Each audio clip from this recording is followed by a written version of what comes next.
I used to think the worst thing my father could do was cut me off. I was wrong. He waited until my name was still echoing from the stage to disown me in public, handing me a gag order like it was a dinner napkin. But he did not know I had been carrying proof of a family lie since I was 17. Tonight, I finally stopped protecting the man who never protected me. My name is Delilah Wright. I am 23 years old, and as I stood in the sweltering tunnel of Folsom Field, waiting for the cue to march out into the blinding Colorado sunlight, my heart was not fluttering with the pride of achievement. It was hammering against my ribs like a prisoner rioting in a cell. Graduation day is supposed to be a milestone, a bridge between the shelter of academia and the vast potential of adulthood. For everyone around me, it was a celebration. I could hear the buzz of excitement, the adjusting of caps, the nervous laughter of friends recounting the last 4 years. But for me, the air felt thin, charged with a specific kind of dread that only a child of the Wright dynasty would understand. I scanned the stands as we filed out onto the field. The stadium was a sea of black and gold, thousands of faces blurring into a mosaic of cheering parents and siblings. I was not looking for a friendly face. I was looking for an absence. I had received the email 3 days ago from my mother's personal assistant, not even from my mother herself. It had been concise, professional, and devoid of warmth. It stated that due to a critical merger negotiation in New York, the family would not be able to attend. It was the sort of rejection I had grown accustomed to, a digital pat on the head that said my life was a secondary portfolio compared to the primary asset of my father's business empire. So, when I saw them, the breath left my lungs in a sharp, painful gasp. They were there. They were not just there. They were occupying a block of seats near the 50-yard line as if they had purchased the section. My father, Grant Wright, did not sit like a spectator. He sat like a chairman presiding over a board meeting that was running overtime. Even from this distance, I could see the sharp cut of his charcoal suit, a fabric that likely cost more than my entire student loan debt. He was not looking at the program. He was not looking at the scenery. He was looking directly at the procession of graduates, his eyes scanning the crowd with the predatory efficiency of an auditor looking for a discrepancy in a ledger. My stomach churned. Grant Wright did not do surprises. He did not do spontaneous gestures of affection. If he was here, contrary to the written notice of his absence, it was not because he had been overcome with paternal pride. It was because he had an agenda. I marched to my seat, the synthetic fabric of my gown sticking to my skin. I tried to focus on the ceremony, on the speeches about changing the world and ethical leadership, but every word felt like a stone skipping over the surface of my anxiety. I kept stealing glances at Section 104. My mother, Elaine, was there next to him. She was wearing a cream-colored dress that was impeccable and likely uncomfortable. She wore large sunglasses, shielding her eyes, but I knew the expression beneath them. It was the frozen smile of a woman who had spent 30 years walking on a tight wire. Next to her stood my brothers. Connor, 26 years old and already a carbon copy of our father, was checking his watch. He had the same posture, the same dismissal of anything that did not generate revenue. He looked bored, annoyed even, as if my graduation was a scheduling conflict he was forced to endure. And then there was Miles, 20 years old. He was the only one not wearing a suit. He wore a polo shirt, and he was staring at his hands, his shoulders hunched. He looked like he wanted to be anywhere else, but not for the same arrogant reasons as Connor. Miles looked afraid. When the dean finally reached the W's, the sun was high and punishing.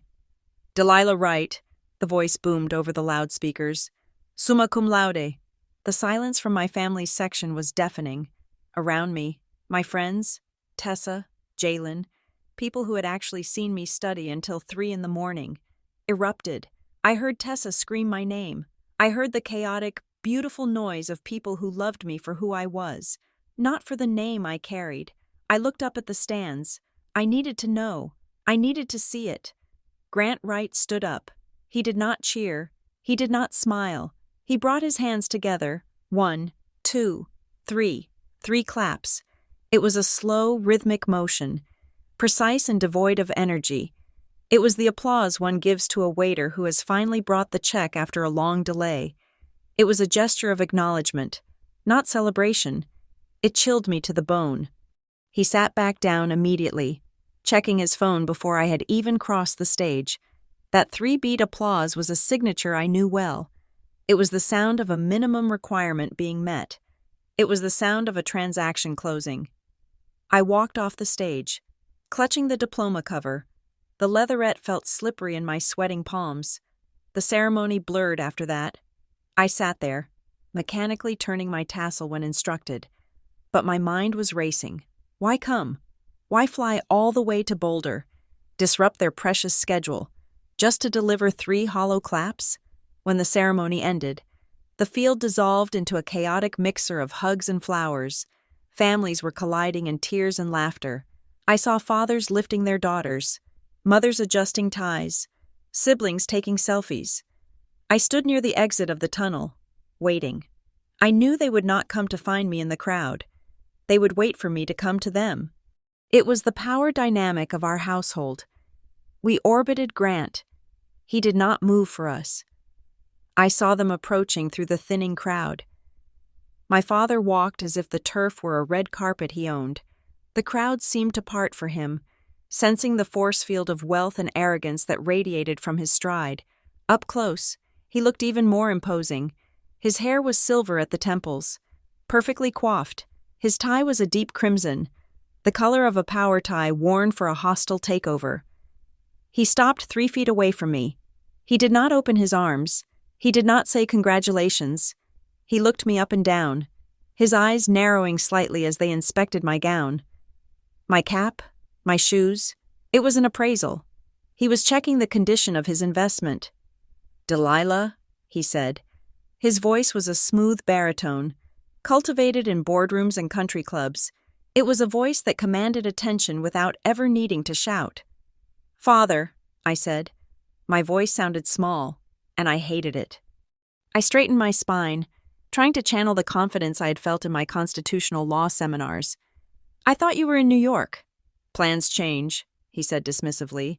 "We need to talk." He did not introduce the man standing slightly behind him, a detail I had missed from the stands. But now, up close, I realized it wasn't a stranger. It was just an emptiness where a stranger should be. My father filled the space so completely that everyone else became background noise. "We are going to dinner," Grant said. 7 o'clock, the Flagstaff House. I have a private room. "I have plans with my friends," I said. The protest weak, even to my own ears. "There is a party." "Cancel them," he cut in. It wasn't a request. "This is not a social visit. We need to settle things." That was when I saw it, in his left hand, resting against the fine wool of his trousers. He held a thick envelope. It was not a greeting card. It was a manila envelope, heavy and official. Sticking out of the side were several plastic tabs, color-coded in neon yellow and red. They were the kind of tabs used in legal filings to mark signature lines. My blood ran cold. You do not bring a legal briefing to a college graduation. You bring flowers. You bring a check. You bring a balloon. You do not bring a document with signature tabs unless you are serving someone. I looked at my mother. Elaine stood a step behind him, clutching her designer handbag with both hands, her knuckles white.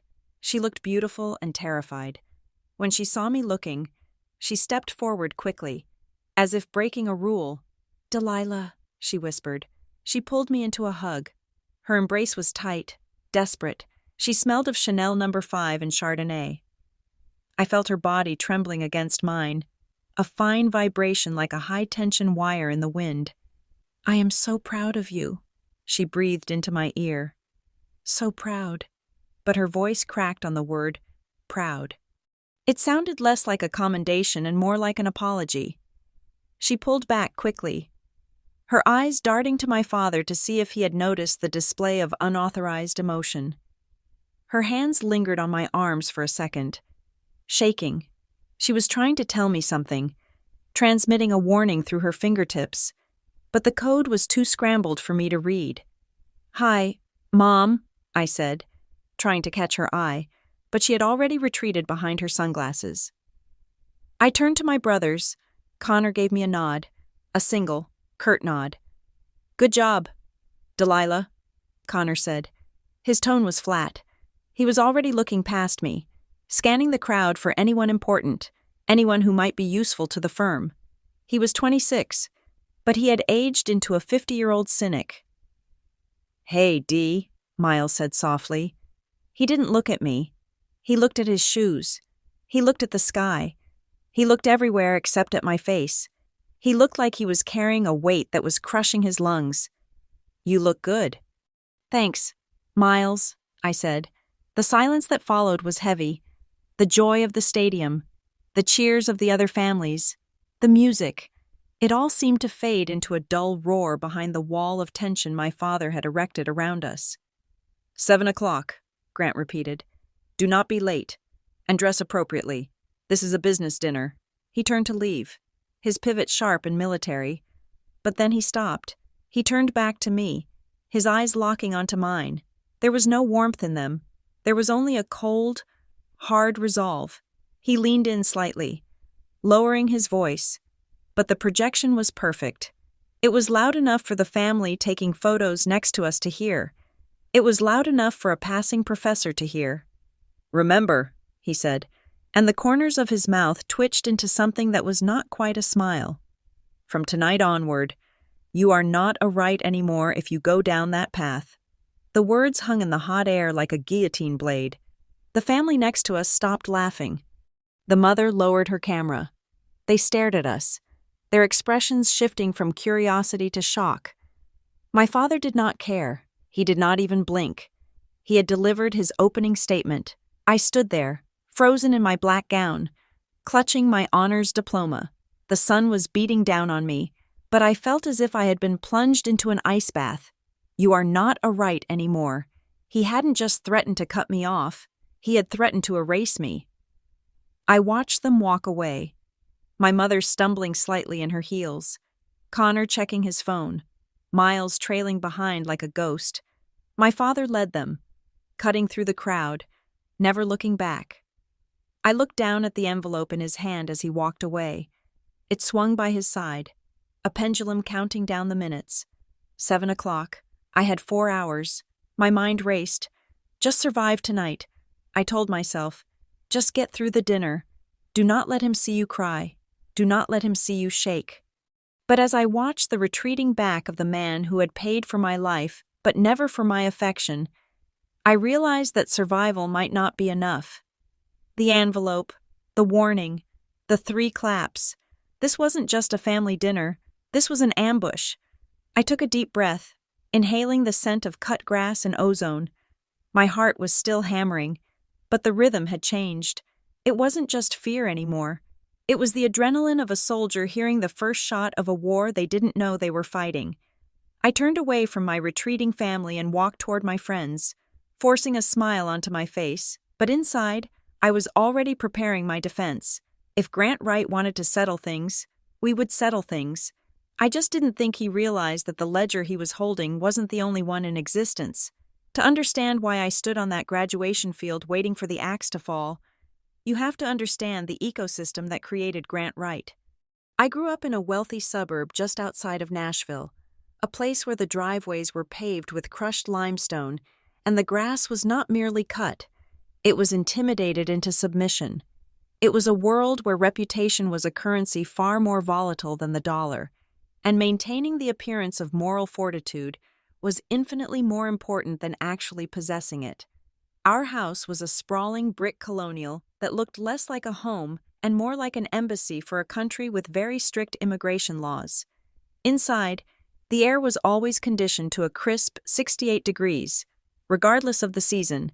We had white carpets that we were terrified to walk on and furniture that looked like it belonged in a museum exhibit about the 18th century. It was a house designed for guests, for investors, for the annual Christmas party where my father would hold court by the fireplace. It was not designed for children. We operated under a set of unwritten bylaws that were more rigid than the Constitution. Rule number 1 was simple. Never do anything that could make Grant Wright look like he had lost control of his assets. And in his mind, his wife and children were the primary assets. Rule number 2 was to never ask a question if you were not prepared for a lecture on gratitude. Rule number 3 was the most subtle, but the most lethal. Never pursue a career that invites scrutiny. My father was the chief financial officer of Crestmont Meridian Group. It was a boutique investment consulting firm that managed the wealth of families who had been rich since the Civil War. If you asked him what he did, he would lean back, steep his fingers, and talk about stewardship, fiduciary responsibility, and legacy. He used the words trust and ethics the way other people used words like hello and goodbye. They were fillers, social lubricants meant to ease the friction of the conversation, completely divorced from their actual definitions. He wore his morality like a tie clip, a small, shiny accessory that served a decorative purpose, but held nothing together. My mother, Elaine, was the tragic figure in this corporate melodrama. When she met my father, she was an art student with paint under her fingernails and a scholarship to a program in Italy. But Grant Wright did not marry a painter. He married a potential hostess. Over the years, I watched her shrink. The paint disappeared, replaced by French manicures. The messy buns were replaced by stiff, lacquered blowouts. She became the family's public relations manager.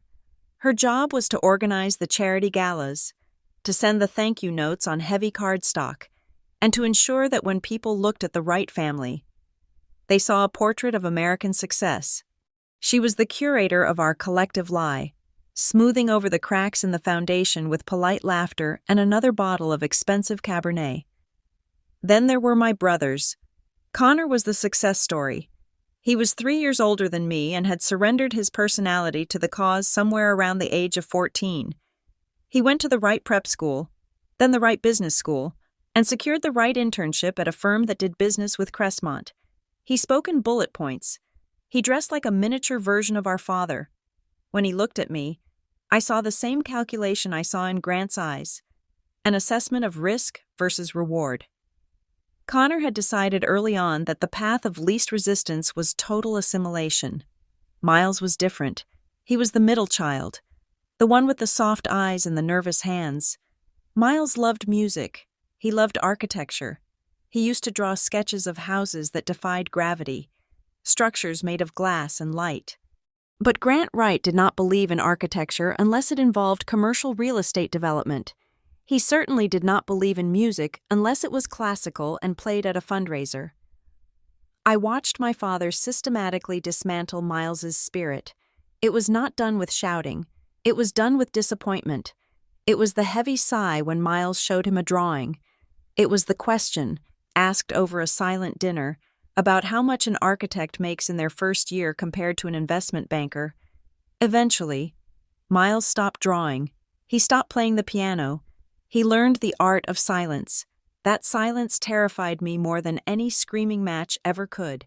It was the silence of a surrender. And then there was me. I was the anomaly. I was the variable my father could not account for in his spreadsheets.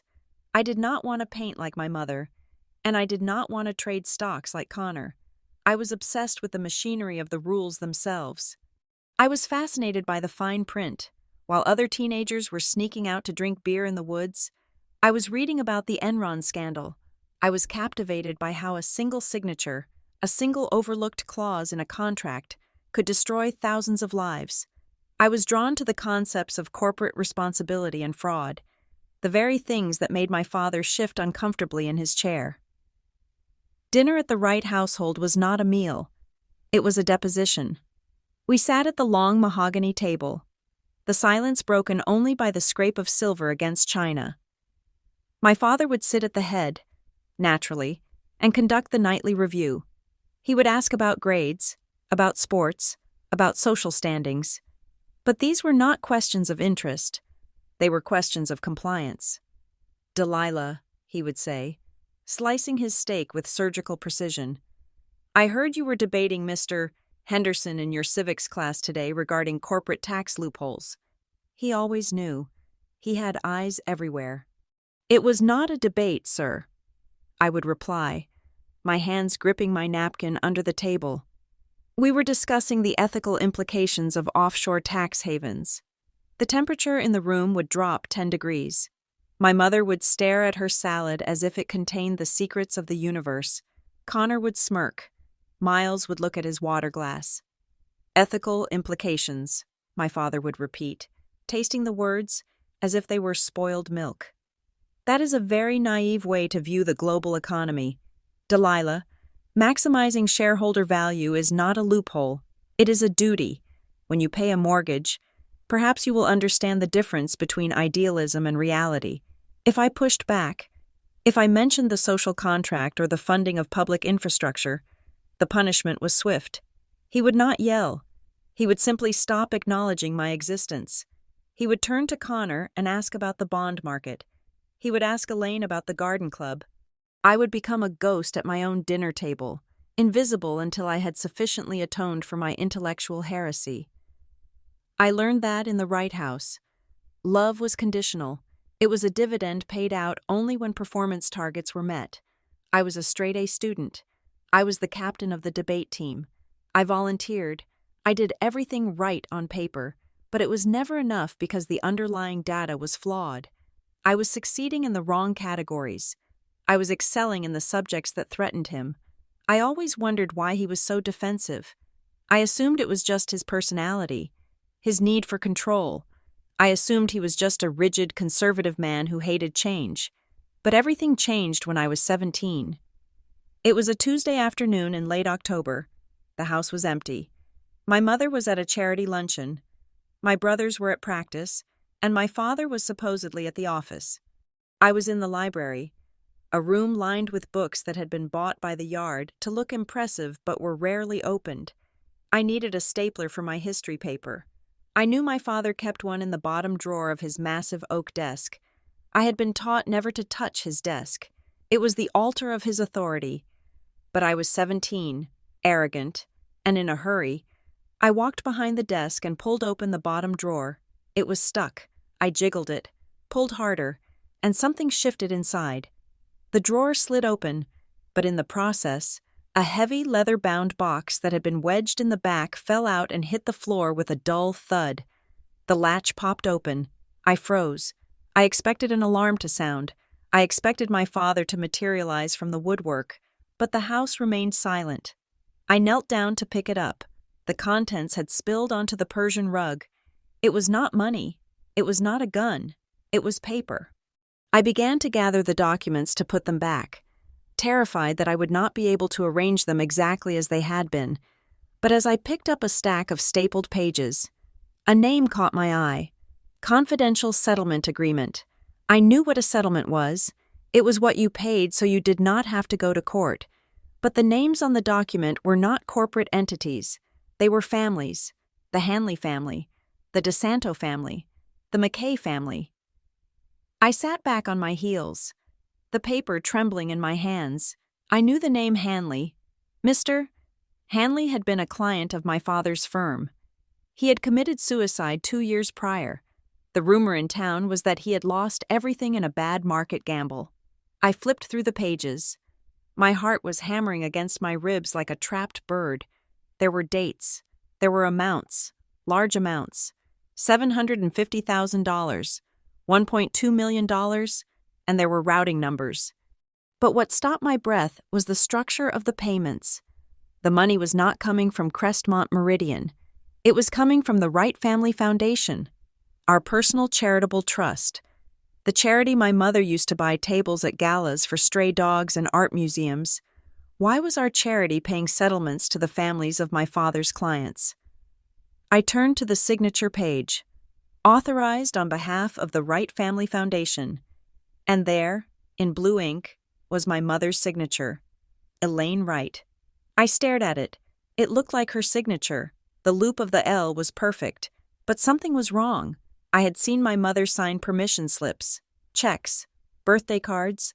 Her hand always had a slight tremor, a hesitation at the end of the W. This signature was bold. It was aggressive. It was confident. It was a forgery. I sat there on the floor of the library, surrounded by the smell of old paper and lemon polish, and the world tilted on its axis. The bad market gamble that destroyed the Hanley family, the quiet disappearance of the McKays from the country club, the sudden relocation of the DeSantos. My father was not just managing their money, he was losing it, or stealing it. And when things went wrong, he was not reporting it to the firm.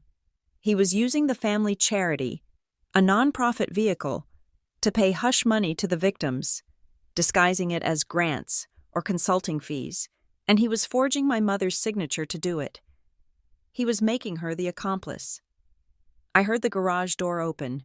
Panic, cold and sharp, flooded my veins. I scrambled. I shoved the papers back into the box. I latched it. I jammed it back into the hidden recess behind the hanging files in the drawer. I closed the drawer. I stood up, grabbing the stapler just as the front door unlocked. "Delilah?" My father's voice echoed from the foyer. "Are you home?" "In the library," I called out. My voice sounded thin, high-pitched. He walked into the room a moment later. He was wearing his trench coat, looking every inch the titan of industry. He looked at me, standing by his desk.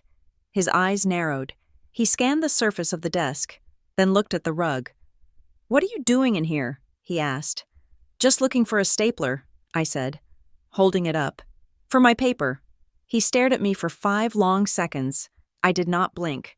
I forced myself to look bored, to look like the annoying teenager he thought I was. "Put it back when you are finished," he said finally, "and do not make a habit of entering my workspace. It is confidential." "Yes, sir," I said. He turned and walked away. I waited until I heard his footsteps on the stairs. Then I collapsed into the leather chair, my knees giving way. I had not just found a secret, I had found the leverage. I had found the reason he preached about ethics so loudly, because he was drowning in the lack of them. I had found the reason he was terrified of the law. I went back that night. After everyone was asleep, I did not take the papers. That would be noticed. I took photos, page after page, the wire transfers, the forged signatures, the settlement terms that included strict non-disclosure agreements. I saved them to an encrypted drive. I backed them up to a cloud server he did not know existed. I hid the drive inside the hollow body of an old plush bear I had kept since childhood. I never looked at him the same way again.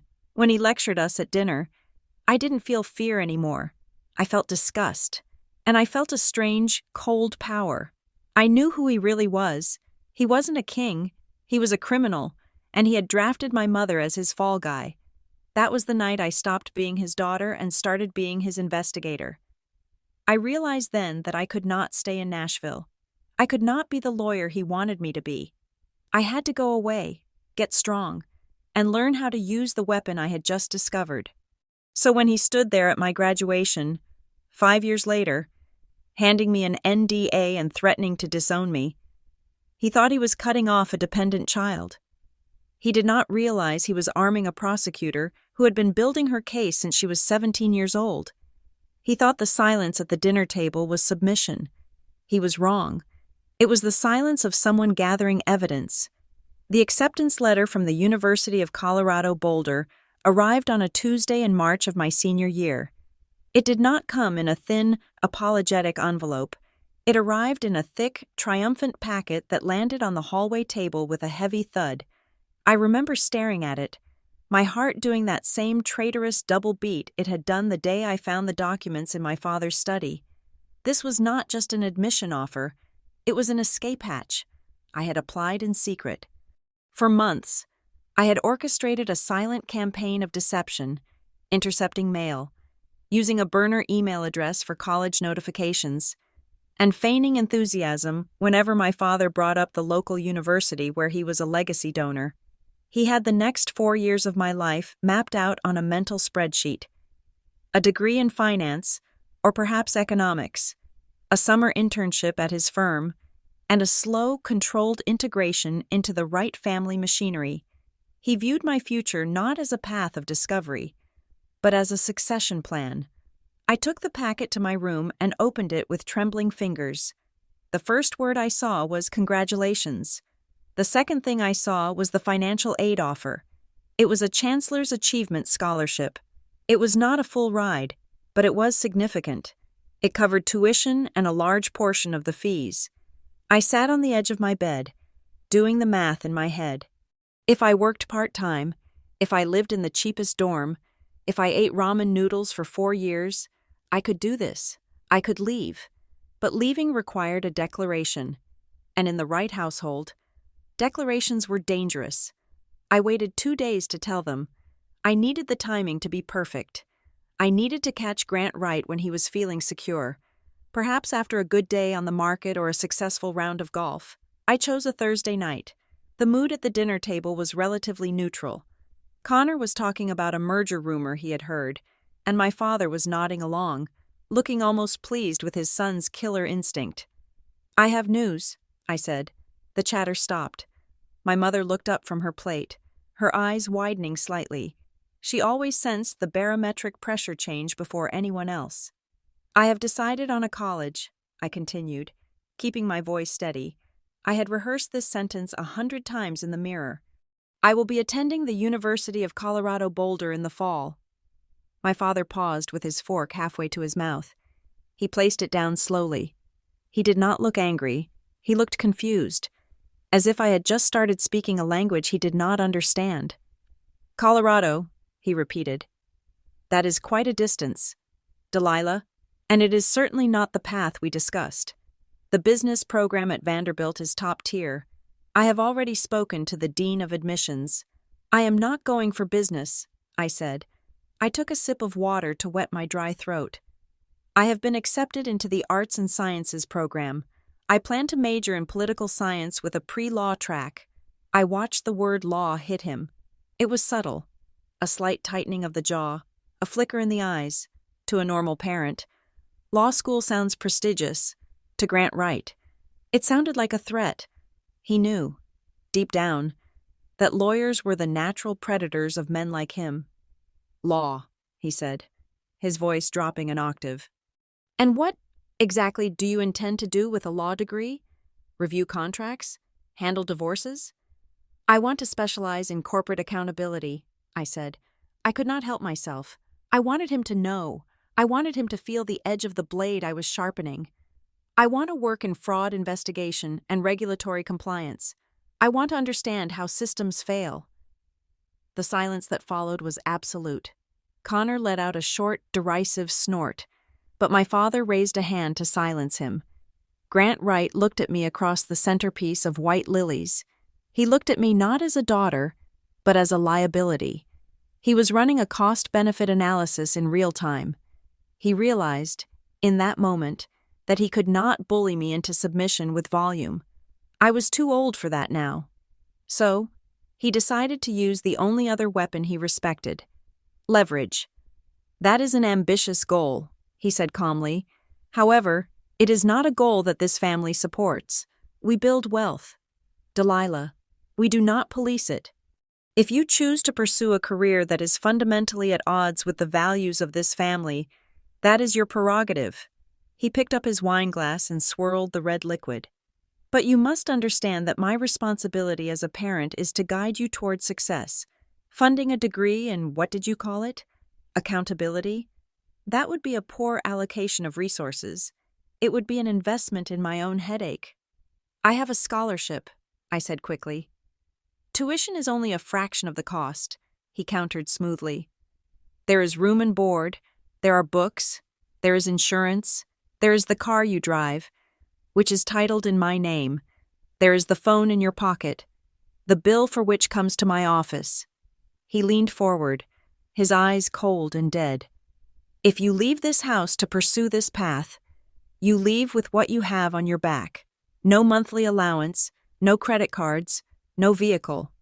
If you want to be an investigator, Delilah, you can start by investigating how to survive on minimum wage." My mother let out a small, strangled sound. "Grant, please, she is 18. She wants to be an adult," he said, not looking at her. He kept his eyes locked on mine. "This is what we call growing up. Choices have costs. You can stay here, go to the school I selected, and have a debt-free start to a life of comfort. Or you can go to Colorado and see how far your idealism gets you when you cannot afford heating. I looked at him. I looked at the man who had bought silence from 3 grieving families. I looked at the man who had turned my mother into a forger. He thought he was crushing me. He thought the threat of poverty would send me running back to the safety of his control. He did not know that I had spent the last 6 months mentally preparing for this exact moment. "I will take the bus," I said. The dinner ended then. There was no shouting. He simply wiped his mouth with his linen napkin, stood up, and walked into his study, closing the door firmly behind him. The sound of the latch clicking shut felt like the final seal on a vault. Connor shook his head at me as he left the table. "You are an idiot, Delilah. You are throwing away a winning lottery ticket." I spent the next 3 months in a strange state of limbo. I was a ghost in my own home. My father stopped speaking to me entirely. He looked through me in the hallways. He instructed the housekeeper not to do my laundry. He canceled the credit card I used for gas and emergencies the very next morning. I walked to school for the last few weeks of the semester. I sold my designer clothes to a consignment shop in the city to build up a cash reserve. Every day was a battle to maintain my dignity. To not let him see that I was scared. Because I was scared, I was terrified. I'd lived a life of soft cushions and safety nets, and now I was about to step into the unknown with nothing but my own 2 feet. The night before my flight, a one-way ticket I'd bought with the money from selling my prom dress and a vintage handbag, I packed my entire life into 2 suitcases. The room looked stripped down. The shelves where my trophies used to sit were empty. A deep, unexpected grief settled in my chest, not for the objects, but for the childhood I'd been promised and never really got. There was a soft knock at my door. It was my mother. She slipped inside and shut the door quickly, leaning her back against it as if she were keeping the rest of the house out. She wore her silk robe, her face washed clean of makeup, without the foundation and mascara. She looked tired, worn down by decades of smiling when she'd wanted to scream. She held out a plain white envelope. "Take this," she whispered. "Mom, I can't," I started to say. "Father said—" "I know what your father said," she interrupted, her voice fierce and shaking. "He thinks he owns everything. He thinks he owns us." She pressed the envelope into my hand. It was thick. "It is not from the joint account," she said hurriedly. "He watches that like a hawk. This is from the grocery budget. From the dry cleaning. I have been taking out $20 here, $50 there. For years. I kept it in a shoebox in the back of my closet. I didn't know why I was saving it. I thought maybe one day I would need it." She looked at me, her eyes filling with tears. "But you need it more. You are the one who is actually leaving." I opened the envelope. Inside was a stack of bills. 20s, 50s, a few hundreds. It must have been $3,000 or $4,000. It was a fortune of small rebellions. It was years of my mother skimming off the top of her own gilded cage, hoarding freedom in cash form. "Mom," I choked out. "Don't tell him," she said, grabbing my shoulders. Her grip was surprisingly strong. "Promise me, Delilah, if he finds out, he will make things very difficult. Just take it, go, and don't look back." I realized then that the united front my parents presented to the world was a lie. My mother wasn't a partner in the firm of Grant Wright. She was a prisoner who had learned to decorate her cell. She was terrified of him. All those years I thought she was complicit. She was actually just surviving, keeping her head down, trying to avoid the blast radius of his ego. "I promise," I said. "I won't tell him." She hugged me then, a desperate, rib-crushing hug. "Show him," she whispered into my hair. "Show him he can't buy everyone." She left as quickly as she had come, vanishing back into the master bedroom, back to the bed she shared with the monster. The next morning, I called a taxi. My father was in the kitchen drinking his coffee. He watched me drag my suitcases down the stairs. He did not offer to help. He did not ask if I had a ride. He simply watched, his face impassive, waiting for me to break. He was waiting for the apology. He was waiting for me to realize that I was nothing without his checkbook. I walked past him. I did not say goodbye. I walked out the front door, down the long, manicured driveway, and into the waiting cab. As we drove toward the airport, leaving the perfectly aligned lawns of the subdivision behind, I felt a strange cocktail of emotions. I felt light, as if gravity had suddenly released its hold on me. But I also felt the heavy ache of exile. I was being banished. I was a refugee from my own life. I reached into my carry-on bag and touched the cool metal of the encrypted hard drive. It was tucked inside a pair of wool socks. It contained the photos of the settlement agreements, the forged signatures, the wire transfers. I was leaving with 2 suitcases of clothes and $3,000 of my mother's grocery money. But I was also leaving with a nuclear weapon. I was not going to Colorado to plot revenge. Not yet. I was going there to learn how to build a shield. I was going there to survive. But as the plane lifted off the tarmac, climbing above the clouds that hovered over Nashville, I knew one thing for certain. My father thought he had discarded a rebellious daughter. He didn't realize he had just exported the only witness to his crimes. The truth has a way of compounding interest. Just like the money he worshipped. And one day, the bill would come due. I closed my eyes and leaned my head against the window, watching the ground disappear. I was alone. I was poor. I was disowned. And I had never felt more powerful. In Boulder, I learned very quickly that freedom is not a philosophical concept. It is a line item on a budget spreadsheet. It costs exactly $850 a month for a share of a drafty 2-bedroom apartment near campus. It costs $100 for textbooks that are required but barely read. It costs $3.50 for a bus fare. In my father's house, money had been abstract, a digital number that fluctuated on a screen. Here, money was physical. It was the wrinkled $5 bill I found in a winter coat pocket that felt like winning the lottery. It was the difference between buying fresh spinach or frozen peas. I stopped being Delilah Wright, the heiress to a consulting fortune, and became Delilah, the girl who was always tired and always working. I juggled 3 jobs to keep the lights on. My day began at 4:30 in the morning. I worked the opening shift at a coffee shop called The Daily Grind, a name that felt less like a pun and more like a prophecy. I learned to froth milk until my wrist ached and to smile at customers who threw tantrums because their vanilla latte was 2 degrees too cold. There is a specific kind of humility you learn when you are wiping down a counter while a student younger than you, wearing a watch that costs more than your tuition. Complains about the Wi-Fi speed. I swallowed my pride so many times I developed a permanent lump in my throat. In the evenings, I worked as a library assistant. This was the sanctuary. I shelved books in the silence of the stacks, the smell of old paper acting as a sedative after the chaos of the cafe. And on weekends, I worked as a research assistant for Professor Vance. Professor Vance was a legend in the political science department.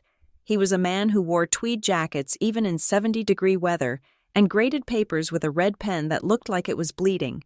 He was difficult, exacting, and terrified most undergraduates. I loved him. He didn't care about my last name. He only cared if my citations were correct. Ms. Wright, he told me once, after I had spent 12 hours digging through municipal tax records for his book on zoning laws, you have a tenacity for boredom. That is a rare gift in the legal profession. Most people want the closing argument. You seem to enjoy the discovery phase. The devil is in the details, I said, handing him the file. No, he corrected me, peering over his glasses. The truth is in the details. The devil is usually in the marketing. But the real education didn't happen in the library or the lecture hall. It happened in apartment 4B.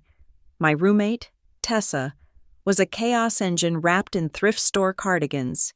She was studying theater and lived her life with a volume knob permanently stuck on maximum. She was the first person I met who could laugh while checking a bank account that showed a balance of $12. We are not poor. D, she would say, splitting a single packet of ramen noodles into 2 bowls and garnishing it with green onions she grew on the fire escape. We are financially minimalist. It is an aesthetic choice. Tessa became the sister I never knew I wanted. She taught me how to navigate the world without a safety net. When I came home crying because I had dropped a tray of mugs at the cafe and the manager docked my pay, she didn't offer to fix it. She didn't offer a loan. She put on a terrible 80s pop song, handed me a wooden spoon, and made me dance in the kitchen until I was laughing through the tears. She taught me that resilience wasn't about being hard. It was about being elastic. Through Tessa. I found my tribe. There was Jalen, a computer science major who wore hoodies 3 sizes too big and could find anything on the internet in under 5 minutes.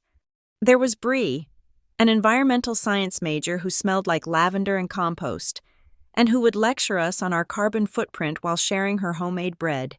And there was Owen, a policy nerd who argued with me about Supreme Court rulings over cheap beer at the local dive bar. They were my first, chosen family. They didn't know Grant Wright. They didn't know about the Crestmont Meridian Group. They just knew I made good coffee, studied too hard, and had a weird aversion to discussing my parents. The hardest lesson was learning to be a friend back to them. I was used to relationships being transactional. In my house, a gift came with an obligation. A favor was a debt to be collected later. One night, we were all at a taco truck after a midterm. I had ordered nothing because I had exactly $4 in my account and I needed that for laundry. I sat there drinking water, pretending I wasn't hungry, watching them eat carnitas. Owen slid a foil-wrapped taco across the picnic table toward me. "I'm not hungry," I lied. "Eat the taco, right?" Owen said without looking up from his phone. "I can't pay you back until Friday," I said stiffly. The table went quiet. Jalen looked at me. Bree stopped chewing. "Delilah," Tessa said, her voice unusually serious. "It is a taco. It is $2. You do not draft a repayment schedule for a taco. You just eat it. And next time, if you have money, you buy. If you don't, you don't. That is how this works." I looked at the taco. I looked at their faces. They weren't keeping score. They weren't building a case against me. They just wanted me to eat. I took a bite, and I had to blink rapidly to stop the moisture from gathering in my eyes. It was the best taco I had ever tasted. I was learning to be human, one small act of grace at a time. By my junior year, that tenacity Professor Vance had noticed paid off. I landed a coveted internship at the Northgate Integrity Clinic. It was a legal aid organization that specialized in consumer protection, fraud, and whistleblower representation. It was the place where the victims of men like my father went when they had nowhere else to turn. The clinic was located in a strip mall, sandwiched between a dry cleaner and a payday loan store. The carpet was stained, the fluorescent lights buzzed, and the coffee was sludge. It was heaven. My job was to triage the intake forms, every day. I read stories of people who had been cheated, pension funds drained by administrative fees, elderly couples sold timeshares that didn't exist, small business owners bankrupted by predatory loans. One afternoon, I was processing a file on a Ponzi scheme that had targeted teachers' retirement savings in rural Colorado. I was looking at the ledger, the way the money was moved from the investment fund to a shell company, and then to a consulting firm in the Cayman Islands. My hands started to shake. The numbers were different, the names were different, but the pattern was identical to the documents I had found in my father's desk. It was the same rhythm of theft, the same arrogance. I traced the signature lines with my finger. "You okay, right?" My supervisor, a woman named Sarah, who looked like she hadn't slept since 2010, was standing by my desk. "Yeah," I said, my voice steady. "I just hate these guys." Sarah took a sip of her coffee. "We all do. That is why we are here, to make sure that at least one of them has a bad day in court." I didn't tell her that I wasn't just learning how to catch these guys. I was running a simulation. Every case I studied, every loophole I learned to close, every forensic accounting trick I mastered, it was all practice. I was sharpening a blade for a specific neck. My connection to my old life became a series of digital pulses. My mother called me every Sunday morning. She always called from her car, or from the garden, or from the bathroom. "How are you, sweetheart?" she would ask, her voice always a little too breathy, a little too quiet. "I am good, Mom. I got an A on my constitutional law exam." "That is wonderful," she would whisper. "I miss you. Your father well. The business is busy. You know how he is." She never mentioned the money she had given me. I never mentioned the jobs. We spoke in code, dancing around the giant, silence-filled crater in the center of our family. She was still terrified. I could hear it in the way she rushed off the phone if she heard a door open in the background.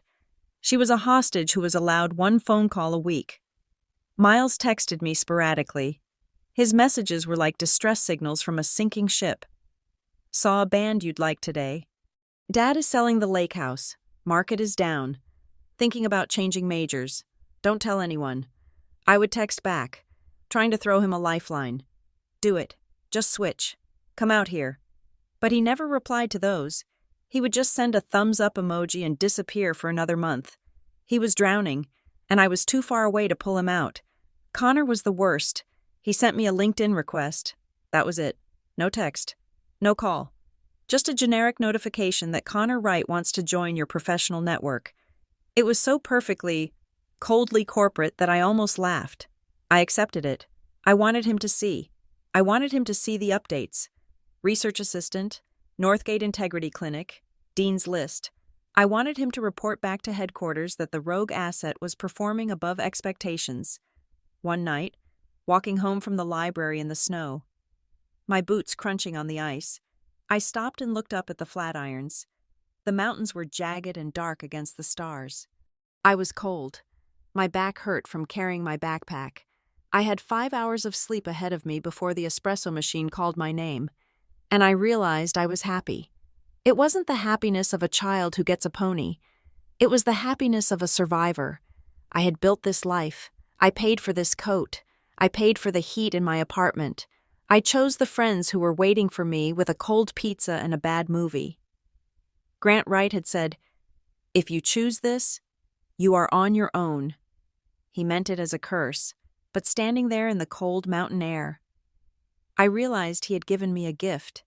He had forced me to become the one thing he could never control, a self-made woman. I wasn't just studying the law.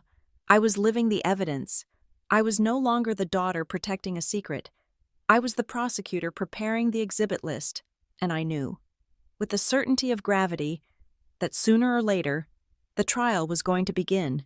To understand the weight of the envelope my father handed me at the graduation dinner, you have to understand the specific anatomy of the secret I had been carrying. Memory is a strange thing. It usually softens edges over time, blurring the sharp lines of trauma into a watercolor of general feelings. But my memory of that Tuesday afternoon when I was 17 is not a painting. It is a high-resolution photograph. I can zoom in on every pixel. I can still smell the leather conditioner on the chair.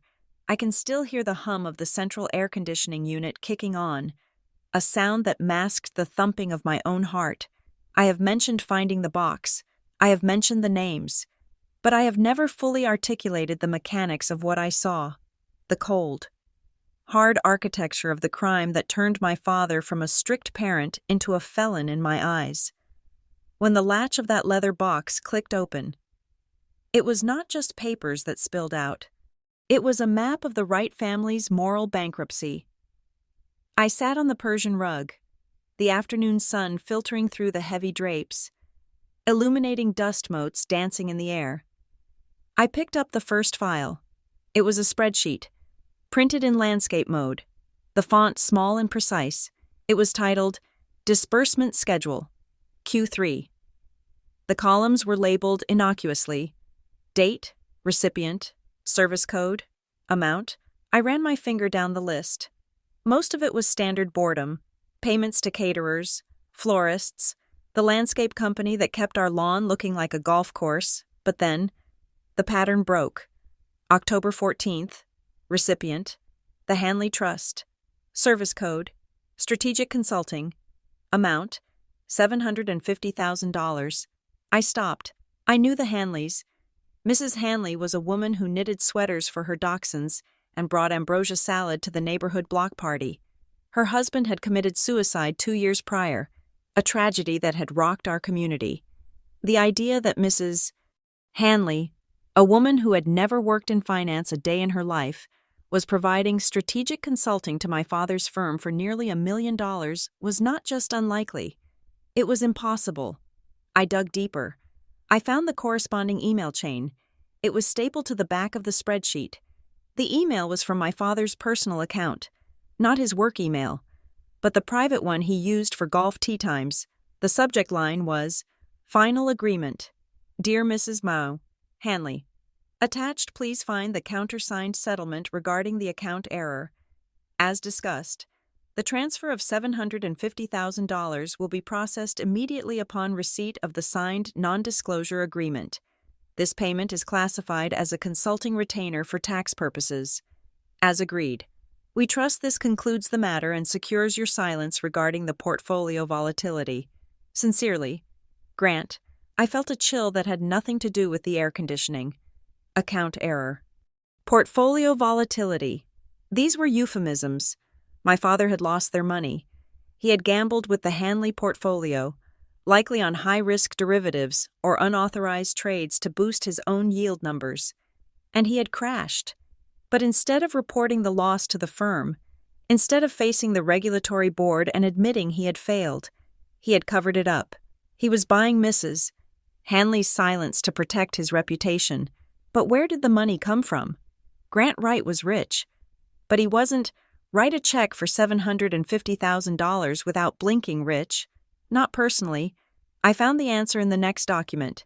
It was a bank transfer authorization. From the Wright Family Foundation to the Hanley Trust. Memo. Charitable grant/educational initiative. My stomach dropped. The Wright Family Foundation. It was the 501c3 organization my mother ran. It was supposed to be for scholarships, for the local art museum, for animal shelters. It was a tax-exempt entity funded by donors and my father's own pre-tax income. He was stealing from the charity. He was taking money that was legally designated for public good and using it to plug the holes in his own professional incompetence. He was laundering his failures through a nonprofit. I picked up the next file. DeSanto.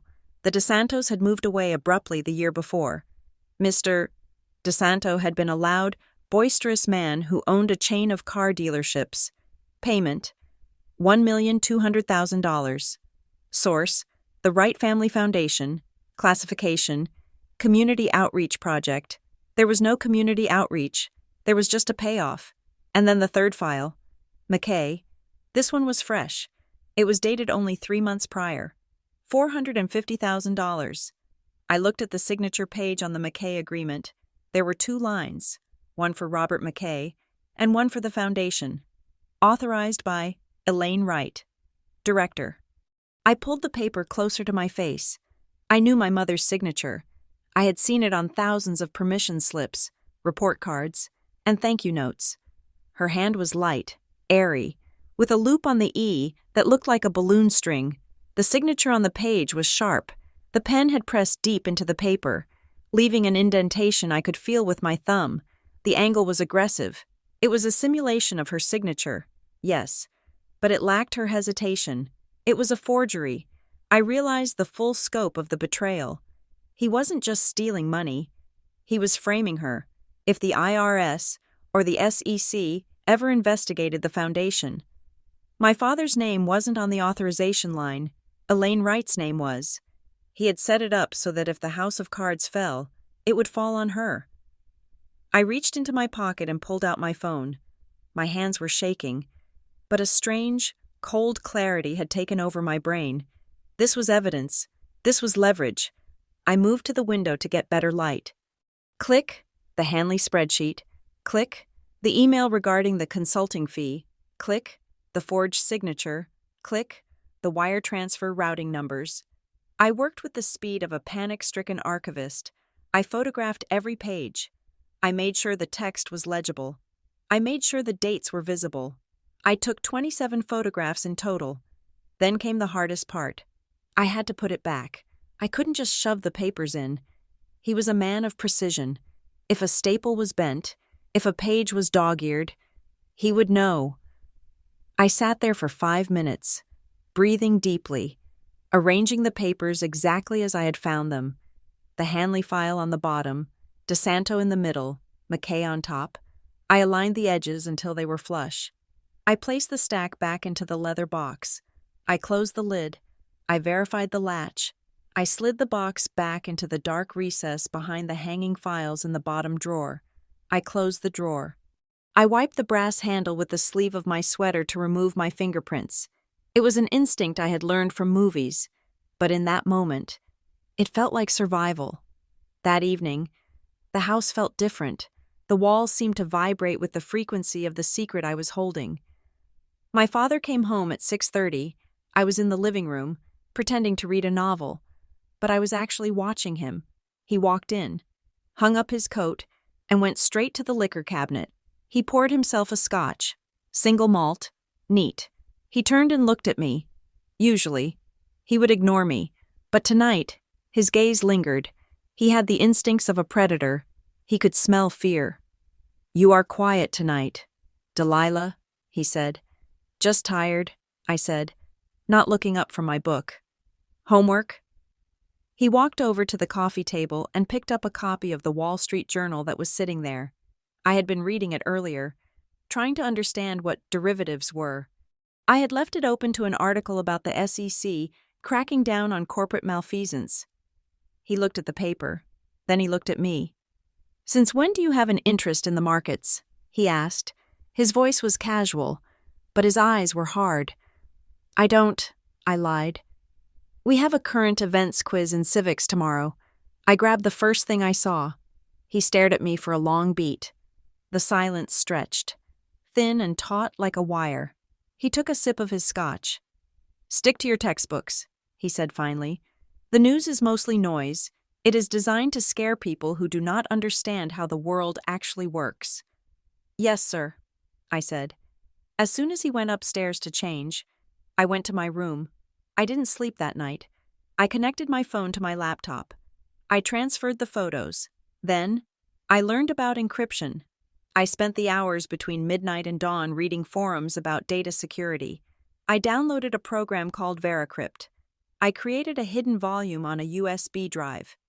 I named the file AP_history_notes_year_3. I moved the photos into the encrypted folder. I created a password that was 20 characters long. A random string of numbers and letters I memorized by turning them into a song in my head. Then, I uploaded the encrypted file to 3 different cloud storage accounts, all under fake names. I was 17, and I was running a clandestine operation from my bedroom. From that day forward, my education changed. I didn't just go to school. I went to spy training. When I arrived at the University of Colorado, I didn't choose my classes based on what was easy. I chose them based on the gaps in my knowledge regarding my father's crimes. I took Accounting 101 not to become an accountant, but to learn how to spot a cooked ledger. I took business ethics to learn the language of the enemy. I took white-collar crime and the law to understand the sentencing guidelines. I sat in lecture halls, listening to professors talk about Ponzi schemes and embezzlement, and I would feel a grim satisfaction. They were teaching theory. I was holding the case study. I learned that what my father was doing had a name. It was called misappropriation of funds. It was called wire fraud. It was called aggravated identity theft. I wasn't looking for evidence to blackmail him. Not then. I was looking for an explanation. I wanted to understand the psychology of a man who could sit at the head of a dinner table, say grace, talk about values, and then sign a check that destroyed his wife's future to save his own skin. I wanted to know if he was evil, or if he was just weak. By the time I graduated, I had my answer. He wasn't weak. Weakness implies a lack of control. Grant Wright had total control. He had made a calculated decision that his image was worth more than our safety. He had decided that we were collateral damage he was willing to accept. So, when I stood in that restaurant in Boulder, watching him pull out the NDA, I wasn't the scared teenager in the library anymore. I was the archivist. I was the forensic accountant. I was the witness who had been silent for 5 years, not out of loyalty, but because I was waiting for the investigation to be complete. He thought he was handing me a legal threat. He didn't know that I had the counter-arguments saved on a server in Iceland, encrypted behind a password that was the only song I ever sang to myself.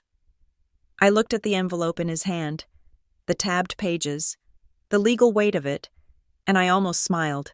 It was so similar to the box I had found. The same arrogance, the same belief that paper could bury the truth. But paper burns, and I had brought the match. The acceptance letter from Georgetown Law arrived 3 weeks before graduation. It came via email first, a digital burst of confetti that I opened while sitting on the floor of the library stacks, surrounded by dusty volumes of federal case law. I remember staring at the screen, reading the words over and over until they blurred. It was not just an acceptance. It was a full tuition waiver and a guaranteed position as a research assistant for a professor who specialized in securities regulation. Washington, D.C., the city of regulators, the city of subpoenas, the city where men like Grant Wright sent their lobbyists to kill bills that might force them to be honest. I felt a surge of triumph that was so physical it almost made me dizzy. I had done it. I had built a bridge out of boulder, paved with sleepless nights and minimum wage paychecks. And it led directly to the front steps of the institution my father feared most. I was going to be in the room where the laws were written. I was going to be in the terrifying, bureaucratic heart of the beast. I did not call home to share the news. Instead, I performed the hollow ritual that etiquette demanded. I mailed 4 heavy cream-colored invitations to the house in Nashville. I addressed them with the calligraphy pen I had bought for my art class freshman year, the ink flowing in perfect, elegant loops, Mr. and Mrs. Grant Wright, Mr. Connor Wright, Mr. Miles Wright. I did not expect them to come. In fact, I was banking on their absence. I wanted to walk across that stage, take my diploma, and disappear into my new life without the shadow of the Wright dynasty falling over me. 2 days later, the reply came. It was not a card. It was an email from my mother. Dearest Delilah, we received your invitation. It is beautiful. I am so sorry to say that we will be unable to attend. Your father is in the middle of a very complex negotiation with our partners in London, and the timing is simply impossible. You know how the markets are this time of year. We are sending a gift to your apartment. We are so proud of you. Love, Mom. I read the email with a dry, aching sadness that I quickly converted into relief. The excuse was flimsy. My father's negotiations were usually code for golf trips or crisis management meetings, but it was consistent. I was the secondary asset. The primary business always came first. I told Tessa and Jalen that my family wasn't coming. They bought a round of cheap tequila shots to celebrate my orphan status, and we laughed about how much better the photos would look without stiff suits in the background. But the universe has a cruel sense of humor. On the morning of graduation, the air was thin and crisp, the kind of Colorado morning that makes you feel like you can inhale the entire sky. I was standing near the entrance of the stadium, adjusting my cap, when the crowd parted. It was not a gradual shift. It was a sudden, respectful clearing of space, the way animals instinctively move aside for a predator. Grant Wright was walking toward me. He was not in London. He was in Boulder, and he was not alone. My mother was there, looking pale and fragile behind her oversized sunglasses. Connor was there, checking his watch. Miles was there, his hands shoved deep into his pockets. But it was the 5th person who made the hair on my arms stand up. Walking half a step behind my father was a man I did not know. He was older, perhaps 60, with a face that looked like it had been carved out of granite and then polished by years of expensive scotch. He wore a suit that was understated but clearly cost more than a car. He carried no bag, no camera, no program. He carried nothing but an air of absolute, terrifying competence. He looked like a man who knew where the bodies were buried because he had dug the holes. My father saw me. He smiled. It was his boardroom smile, teeth displayed, eyes uninvolved. "Delilah," he said, reaching out to shake my hand. He did not hug me. He gripped my hand firmly, 2 pumps, then released. "Surprise. I thought you were in London," I said. My voice was steady, but my pulse was hammering in my throat. "The deal closed early," he said smoothly, "and we could not miss this. It is a milestone." He stepped back, gesturing to the stranger. "This is Mr. Vance," my father said, "an associate of mine. He was in Denver on business, and I insisted he join us." "Mr." Vance nodded at me. He did not smile. His eyes were gray and flat, and they swept over me with the efficiency of a barcode scanner. He wasn't looking at a graduate. He was looking at a liability. "A pleasure. Miss Wright," Vance said. His voice was like gravel wrapped in velvet. "Your father speaks of you often." I doubted that. If Grant Wright spoke of me, it was likely in the context of a problem to be solved. "Who are you with?" I asked, looking directly at him. "Crestmont?" "I am an independent consultant," Vance said. It was the kind of non-answer that screams lawyer or fixer. My mother stepped forward then, giving me that desperate, trembling hug I mentioned earlier. But my attention was locked on the men. Why was there a consultant at my graduation? Why did my father look so alert? Usually, at family events, he was bored, checking his phone, mentally absent. Today, he was hyper-focused. He was scanning the people around me, looking at my friends, looking at the faculty. "So," my father said, clasping his hands behind his back. "You have the degree. What is the plan? The real plan. Delilah, not the daydreams." It didn't sound like a father asking about his daughter's life. It sounded like a deposition. "I have options," I said carefully. "Options are good," he said. "Decisions are better. Who is hiring? Where are you going?" He was fishing. He wasn't asking because he wanted to send a housewarming gift. He was asking because he needed to know the jurisdiction.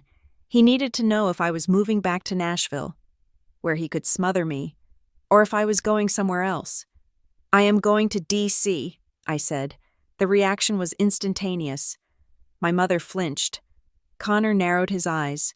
Miles looked up sharply, his eyes wide with panic. "D.C., my father repeated. The smile remained fixed, but the temperature behind it dropped to 0. "Government work?" "Law school," I said. "Georgetown." "Expensive," Connor cut in, sneering slightly. "Who is paying for that? I thought we cut the cord." "I got a full scholarship," I said, allowing a small, sharp edge of pride to enter my voice. "And a stipend." My father didn't blink. He just stared at me, processing the data, independent funding, prestigious institution, proximity to federal agencies. I could practically hear the gears grinding in his head. I was becoming a problem that could not be starved out. "And you will be working?" he asked. "While you study?" "I have a research position," I said. "And I have been clerking for a nonprofit here, the Northgate Integrity Clinic." My father stopped. It was a micropause, a fraction of a second where his breathing suspended. The name Northgate meant something to him, or perhaps it was just the word integrity. He glanced at Mr. Vance. It was a quick, almost imperceptible flick of the eyes. Vance gave a microscopic nod. It was a signal, a confirmation. She is the leak, or if not the leak, she is the threat. My father turned back to me. His face was composed, but his eyes had changed color. They were no longer the blue of the summer sky. They were the gray of a storm front. "That sounds idealistic," he said. "We need to discuss this. There are realities to the legal profession in Washington that you do not understand. Networks, alliances. It is not a meritocracy." "Delilah." "I am aware," I said. Miles stepped forward then. He looked sick. His skin was pasty, and there were dark circles under his eyes. He opened his mouth to say something, and I saw his hand twitch toward me, as if he wanted to grab my arm. "Dee, you should know that—" Miles started. Miles, Connor interrupted, his voice booming and false. Let her enjoy the moment. Don't bore her with home drama. Connor placed a heavy hand on Miles's shoulder. Squeezing it, it looked like a brotherly gesture. But I saw Miles wince. It was a restraint. We are staying at the Saint, Julienne, my father announced. We are having dinner tonight, 7 o'clock, a private room. I have a party with my roommates, I said. It is graduation night. Cancel it, my father said. It was not a suggestion. It was not a request. It was a command issued by the majority shareholder. Mr. Vance will be joining us, my father added. He has some insights into your career path that you will find valuable. We need to settle the family business before you run off to save the world. Settle. He used that word, the same word that was on the top of the file I found in his desk. Settlement agreement. I looked at the envelope in his hand again, the thick manila envelope with the colored tabs. I realized then, with a jolt of cold clarity, that my father had not flown halfway across the country to celebrate my academic success. He wasn't here because he missed me. He wasn't here because he had a change of heart. He was here because I was going to Washington. He knew. Somehow, he knew that I wasn't just a student. He knew I was building a profile. Maybe he had tracked my internet activity. Maybe he had people watching the clinic. Or maybe he just knew me well enough to know that I was the only person in his life he couldn't buy. He was here to execute a preemptive strike. He was here to bind me, silence me, or discredit me before I could get my security badge at the Department of Justice or wherever he thought I was headed. 7 o'clock, I said. I will be there. Good, he said. Do not be late. He turned and walked away, his entourage falling into step behind him. Mr. Vance gave me one last, lingering look, a look that felt like he was memorizing my face for a file, and then followed. I stood there in the growing heat of the morning, surrounded by cheering families and balloons, and I felt a profound, isolating chill. This was it. The Cold War was over. The hot war was about to begin. I watched Miles look back over his shoulder. He mouthed something to me. I couldn't hear him over the noise of the band starting up the fight song. But I could read his lips. Run. He didn't mean run away from the dinner. He meant run away from them. Run away from the blast radius. But I wasn't going to run. I had spent 5 years running. I had spent 5 years hiding encrypted drives in socks and working for tips and studying until my eyes burned. I was done running. I touched the pocket of my gown, where my phone sat. On that phone was the key to the cloud server. If Grant Wright wanted a settlement, I would give him one. But the terms were going to be very different from the ones he had drafted in that envelope. I took a deep breath, adjusted my mortarboard, and walked into the stadium. The ceremony was about to start. I was going to walk across that stage. I was going to take my diploma, and then, at 7 o'clock, I was going to walk into the St. Julian Hotel and burn the Wright family legacy to the ground. The collision between my chosen family and my biological family was inevitable, but I had hoped it would happen in a controlled environment. Perhaps at a wedding 10 years in the future, or ideally, never. Instead, it happened at a gastropub on Pearl Street, amidst the smell of truffle fries and craft beer. My friends, Tessa, Jalen, and Bri, had insisted on a celebratory lunch. They wanted to toast the end of our collective suffering. When my father announced that he and his entourage would be joining us, the oxygen in the room seemed to evaporate. My father did not join the lunch to celebrate. He joined to perform due diligence on my support network.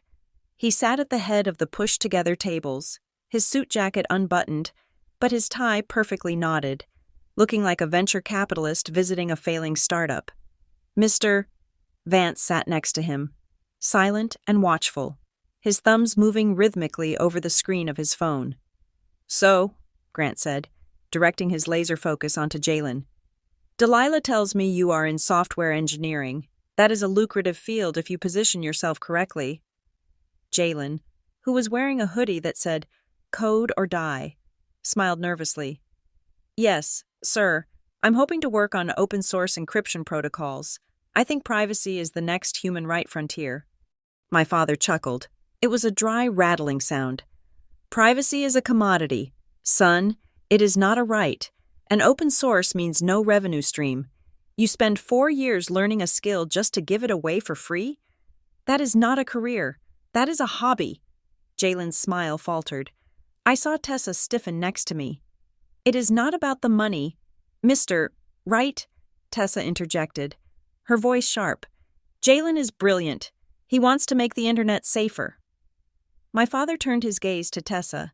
He looked at her mismatched earrings and her paint-stained fingernails with amused disdain.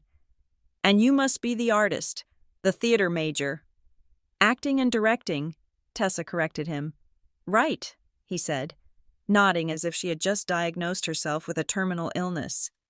The arts are a wonderful garnish for society, but they are hardly the main course. I assume you have a strategy for when the applause dies down and the rent is due? The unemployment statistics for your cohort are quite sobering. Dad, I said, my voice low and warning. Stop. I am simply having a conversation. Delilah, he said, opening his hands in mock innocence. I am interested in your friends. I am curious about the people you have surrounded yourself with. It speaks to your judgment. My mother sat on his other side, picking at her kale salad as if it were radioactive. She offered a tight, apologetic smile to Bree, but she did not speak. She knew the rules. When Grant was conducting an audit, you did not interrupt. Connor, however, was eager to participate. Dad is right, he said, leaning forward. You guys need to think about ROI, return on investment. A degree is an asset. If it doesn't yield a dividend, it is a liability. Not everything is a transaction. Connor, I snapped. Everything is a transaction. My father corrected me. Some people just refuse to look at the receipt. I looked across the table at Mr. Vance. He had stopped texting. He was watching me. And you?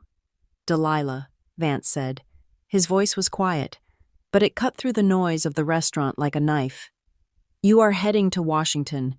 To work on, what was it? Whistleblower protections? The word whistleblower hung in the air. That is the plan, I said, meeting his gray eyes. I think people who expose fraud deserve a shield, not a target on their backs. Vance didn't blink. He just stared at me, his face a mask of neutral professional interest. But I saw his foot tap against the leg of my father's chair.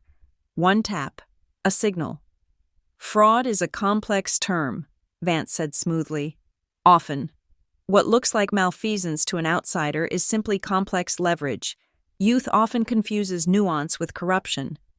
And experience often confuses corruption with business as usual, I shot back. My father cleared his throat loudly. The friendly veneer vanished entirely. He checked his watch. A Patek Philippe that cost more than Jalen's entire tuition. This has been charming, Grant said, standing up. But we have a schedule to keep. Delilah, cancel your evening plans. We are dining at the Flagstaff House. 7 o'clock. Sharp. I told you. I have... Family only, he interrupted, his voice leaving no room for negotiation. No friends, no distractions. We have matters to conclude before you leave for D.C. He threw a credit card onto the table. Lunch is on me. Consider it a graduation gift. He didn't wait for a thank you. He turned and walked out, Connor and Vance trailing him like Secret Service agents. My mother touched my shoulder briefly, a ghost of a touch, and whispered, Please come. Please just get through it. When they were gone, the table was silent. He is, Jalen started, then stopped. A monster, Tessa finished. She grabbed my hand. You do not have to go tonight. Dee, you can come to the party. We will hide you. I have to go, I said, looking at the credit card lying on the receipts. It was a black card. Heavy, metal. If I don't go, he will just come for me. He thinks this is a negotiation. I need to show him it is not. The Flagstaff House is a beautiful restaurant. It sits perched on the side of Flagstaff Mountain, overlooking the entire city of Boulder. The view is breathtaking. a sprawling grid of lights twinkling in the twilight. But that night, as I walked in, it felt like a fortress. The air was rarefied and expensive. The waiters moved with the silent efficiency of assassins. My father had secured a table by the window, but it was set apart from the others, tucked into a semi-private alcove. It was the kind of table you book when you want to propose marriage or fire someone. I sat down. The seating arrangement was strategic. My father was at the head. Vance was to his right. Connor was to his left. My mother and Miles were pushed to the edges. And I was placed directly opposite my father. I was the defendant. The waiter approached, but my father waved him away. "We will order a bottle of the 2009 Cabernet and bring the tasting menu for everyone. No interruptions." He waited until the wine was poured. He waited until the waiter had retreated to a respectful distance. Then, he reached into his inner jacket pocket. He pulled out the envelope. It was the same one I had seen at the stadium. Thick, manila, tabbed. He placed it in the center of the crisp, white tablecloth. It looked violent against the pristine setting. "Delilah," he began. His tone was reasonable, almost gentle. It was the voice he used when he was explaining to a client why they had lost money but should still pay his fee. "You are embarking on a very serious career path. Law school, Washington. These are high-stakes environments." "I know," I said. "In such environments, perception is reality," he continued. "You carry the right name. That name has value. It opens doors, but it also carries risk. If you are going to be working in the public sector, specifically in investigations, there is a danger that your family connections could be used against you, or that you could inadvertently expose private family matters that could be misinterpreted by your enemies." He slid the envelope across the table toward me. "Mr. Vance and I have drafted a family privacy agreement. It is a standard protective measure. It ensures that what happens within the family stays within the family. It protects the business, yes, but it also protects you from conflict of interest claims." I looked at the envelope. I didn't touch it. "A family privacy agreement," I repeated. "You mean a non-disclosure agreement?" "Call it what you want," Connor scoffed, taking a large gulp of wine. "It is standard practice for high-net-worth families. Don't act like it is a personal attack." I opened the envelope. I pulled out the document. It was 30 pages long. I flipped through it, scanning the legalese I had spent the last 4 years learning to decode. The undersigned agrees to maintain strict confidentiality regarding all financial, personal, and professional activities of the Grant Wright estate, and the Crestmont Meridian Group agrees not to disparage, criticize, or reveal internal communications, agrees to forfeit all claims to inheritance and family trust, disbursements in the event of a breach, and then a clause that made my blood freeze. The undersigned agrees to waive any right to serve as a witness in any legal proceeding involving the family or the foundation, invoking spousal or familial privilege to the fullest extent of the law. This wasn't about protecting me. This was a gag order. It was a preemptive pardon. He was trying to contractually obligate me to silence regarding the fraud I had discovered when I was 17. "You want me to sign away my voice," I said. Looking up, "I want you to sign a pledge of loyalty," my father said. His eyes were hard now. "You are going to be a lawyer. You understand the value of a contract. This cleans the slate. You sign this, and we support you. We pay for Georgetown. We buy you a condo in D.C. We make sure your life is comfortable." "And if I don't?" I asked. "Then you are telling me that you intend to harm this family," he said, "and I do not subsidize my enemies." My mother was staring at her wine glass, her hand trembling so badly that the red liquid was rippling. Miles was gripping the edge of the table, his knuckles white, his eyes darting between me and the document. "This is not normal," Miles whispered. "Dad, you can't ask her to sign this." "Shut up, Miles," Connor snapped. "You don't understand how the world works." I looked at Vance. He was watching me with that same predatory stillness. He knew exactly what this document was. It was a confession disguised as a contract. If there was nothing to hide, there would be no need for 30 pages of silence. "I won't sign it," I said. I didn't shout. I didn't cry. I said it with the flat, boring affect of a bureaucrat denying a permit. My father's face didn't move, but the air around him seemed to crackle. Read it again. Perhaps you missed the clause about the trust fund. We are talking about millions of dollars. Delilah, your share of the estate. I don't care about the money, I said, and I don't care about the condo. I am not going to sign a document that makes me complicit in your business. Complicit? He repeated softly. That is a very specific word. It is the correct word, I said. You are terrified. You are terrified that I'm going to go to Washington and learn how to read the ledgers you have been hiding. You are scared that I know about the foundation. Vance's head snapped up. That hit the mark. Delilah, my mother gasped. Stop it. No, my father said. He leaned forward, placing his hands on the table. The reasonable mask was gone. The monster was out. Let her speak. She thinks she is smart. She thinks she is righteous. He looked at me with pure, unadulterated loathing. You have lived a life of privilege that I built with my bare hands. Every meal you ate, every book you read, every day you didn't have to work in a coal mine was paid for by the business you are now turning your nose up at. You are a parasite, Delilah. You take the host's blood, and then you complain about the taste. I am not a parasite, I said, my voice rising. I am a witness. You are nothing, he hissed. You are a 23-year-old girl with a bachelor's degree and a hero complex. You think you can take me on? You think you can judge me? You have no idea what it takes to keep this family afloat. I know it takes fraud, I said. The word rang out. Fraud. At the table next to us, a couple celebrating their anniversary stopped talking. The clinking of silverware in the restaurant seemed to cease. Lower your voice, Connor hissed, looking around frantically. No, my father said. He stood up. He loomed over the table, blocking out the view of the city lights. He looked giant and terrible. You have made your choice, he said. His voice was not a whisper, and it was not a shout. It was a projection. It carried across the room. If you do not pick up that pen and sign that paper right now, you walk out of here with nothing. You are not a right anymore. I will strip your name from the trust.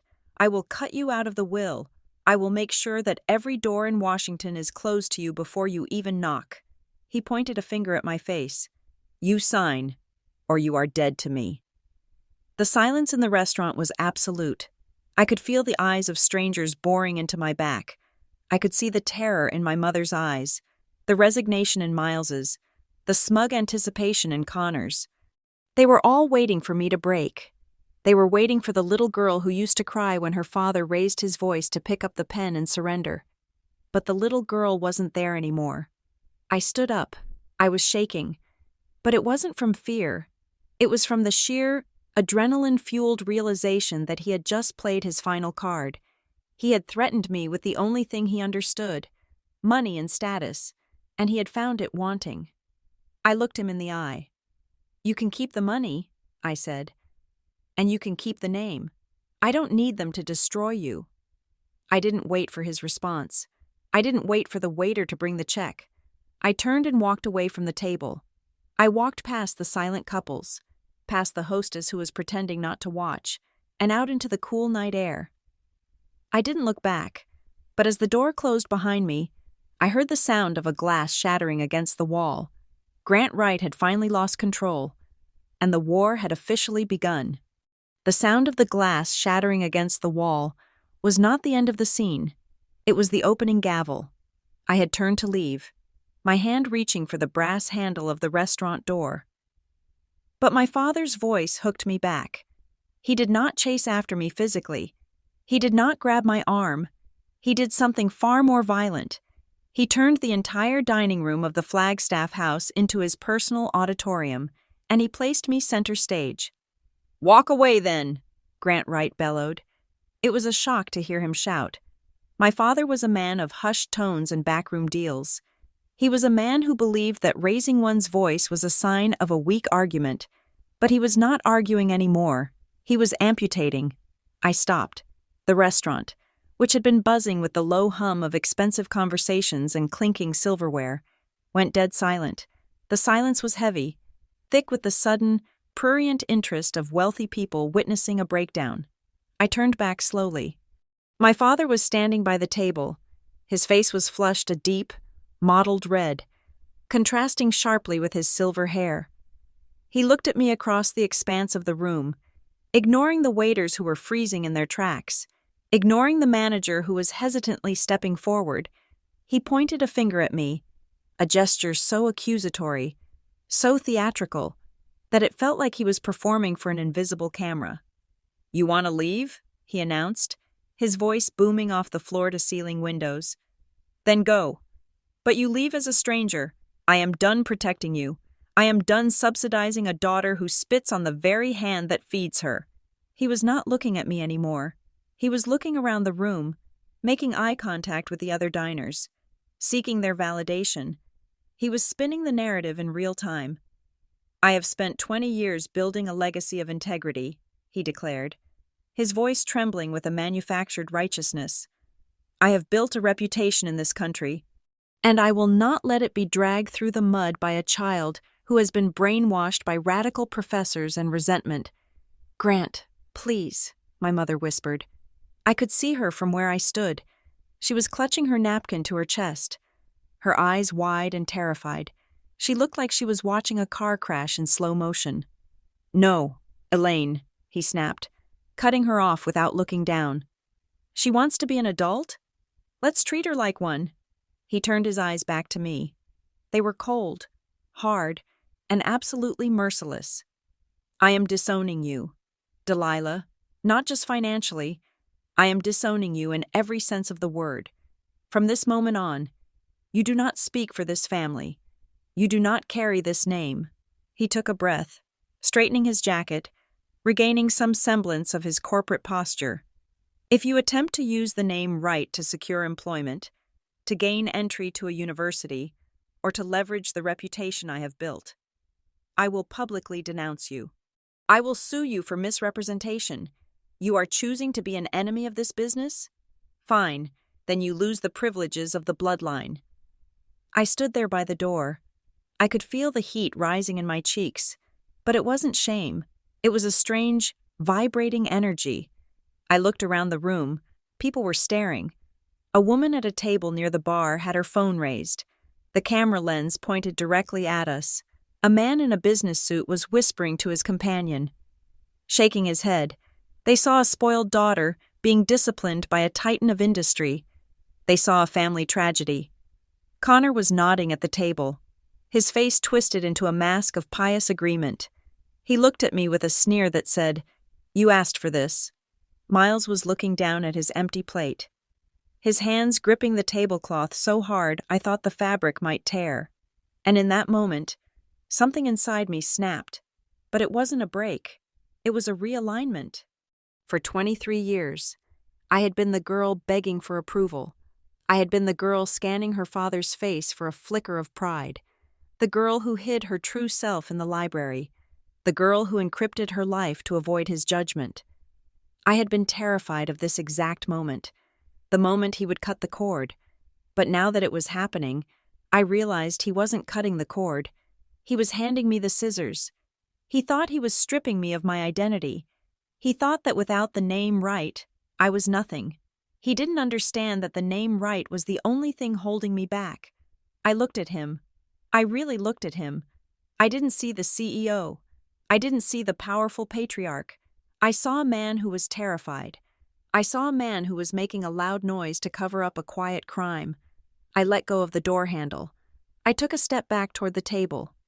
"Are you finished?" I asked. My voice was not loud, but in the silence of the room, it carried perfectly.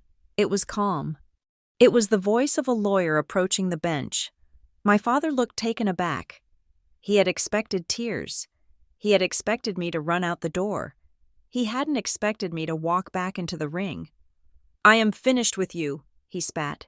"Good," I said, "because if we are shedding the family name, and if we are shedding the protection that comes with it, then we don't need to keep the family secrets anymore, do we?"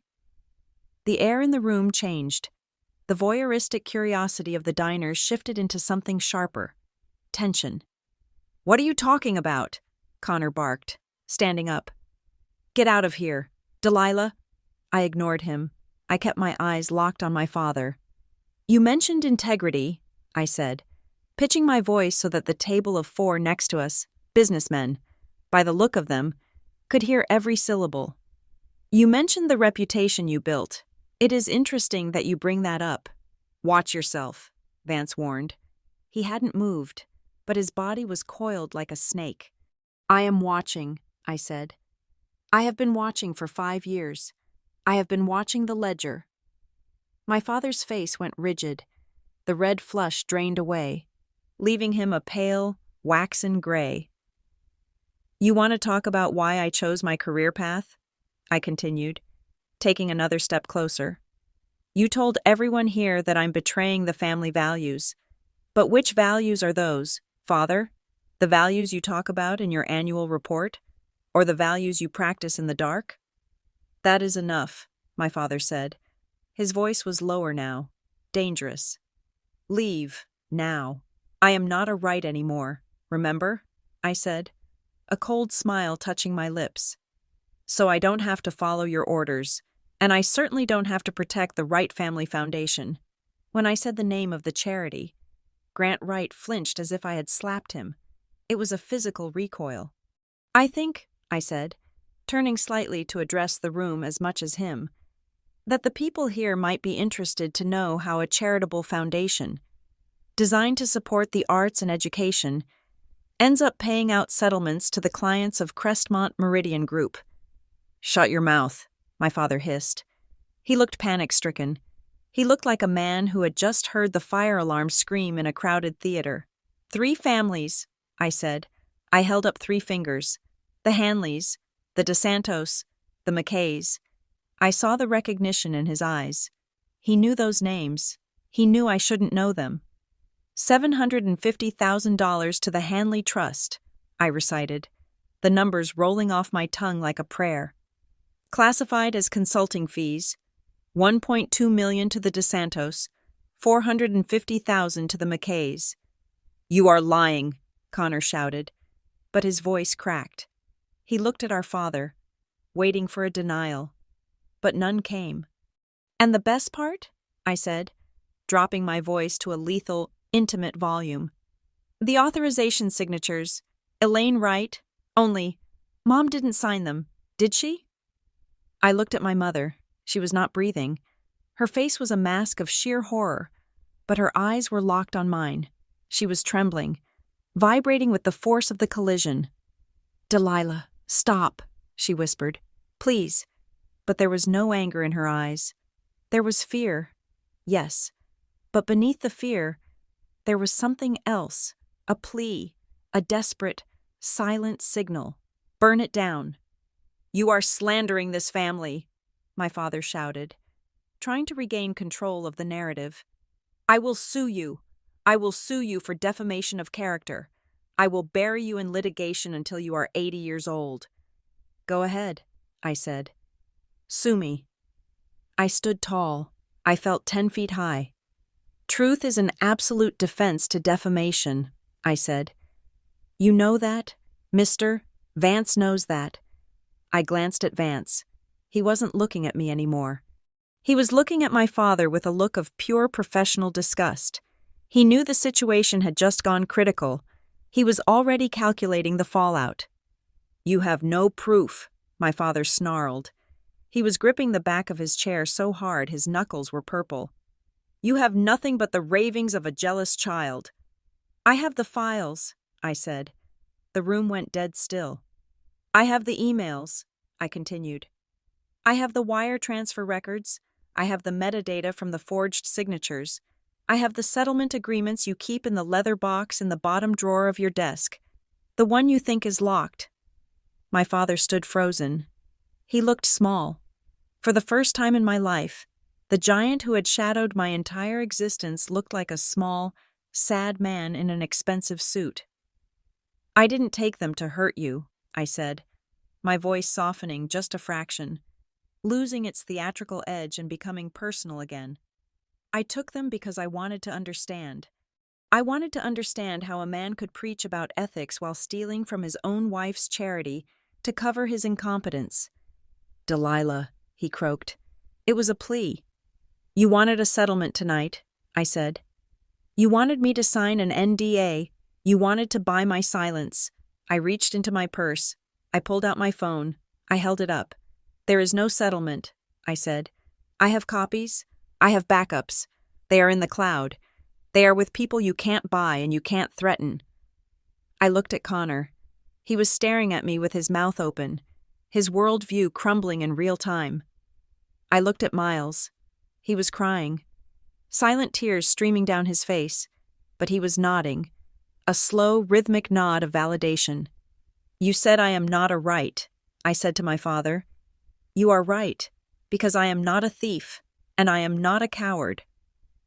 I turned my back on him, this time, when I walked to the door.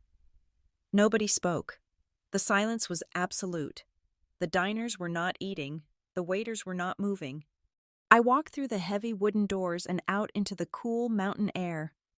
My hands were shaking uncontrollably now. My heart was hammering against my ribs like a trapped bird. I felt lightheaded, dizzy with the adrenaline dump. I had done it. I had pushed the button. I walked to the edge of the parking lot and looked out over the lights of Boulder. I took a deep breath, filling my lungs with oxygen that felt cleaner than it had ever felt before. Behind me, the restaurant door opened. I tensed, ready for a fight, ready for Connor, ready for security. But it was quiet. I turned around. It wasn't my father. It wasn't my brothers. It was my mother. She stood there in her cream-colored dress, shivering in the night air. She wasn't wearing her sunglasses. Her eyes were red, puffy, and terrified. But she wasn't looking back at the restaurant. She was looking at me. She took a step forward, then stopped. She didn't come to hug me. She didn't come to scold me. She raised her hand to her mouth, stifling a sob, and then she nodded. A single, sharp nod.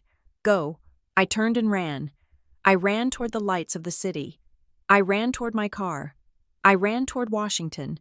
I ran toward the war that I had just started, knowing that for the first time in history, the Wright family secrets weren't safe in the dark anymore. They were out in the wild, and so was I. The morning after I walked out of the Flagstaff house, the war did not begin with a shout.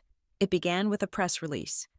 I woke up on Tessa's couch, my neck stiff and my head pounding from a sleepless night of adrenaline crashes. My phone had been buzzing incessantly since dawn, vibrating against the hardwood floor like a trapped insect, when I finally picked it up. I didn't see text messages from my family. I saw a Google alert for my own name. My father had moved faster than I anticipated. He had not slept. He had gone straight into crisis management mode, treating his daughter's rebellion like a recall of defective merchandise. The headline on a prominent Nashville business blog read, "Crestmont, CFO Grant Wright. Issues statement regarding private family matter." I clicked the link, my stomach churning. The statement was a masterclass in corporate gaslighting. It did not mention the fraud. It did not mention the confrontation. It painted a picture of a tragic mental health crisis. "We are deeply saddened by the recent erratic behavior of our daughter, Delilah." The statement read, "We ask for privacy as we navigate this difficult time. We are committed to getting her the help she needs to overcome her current struggles with stability and truth." It was brilliant. It was evil. By framing me as unstable and erratic, he discredited anything I might say before I even opened my mouth. If I released the documents now, he would spin it as the vindictive forgery of a sick girl lashing out at her parents.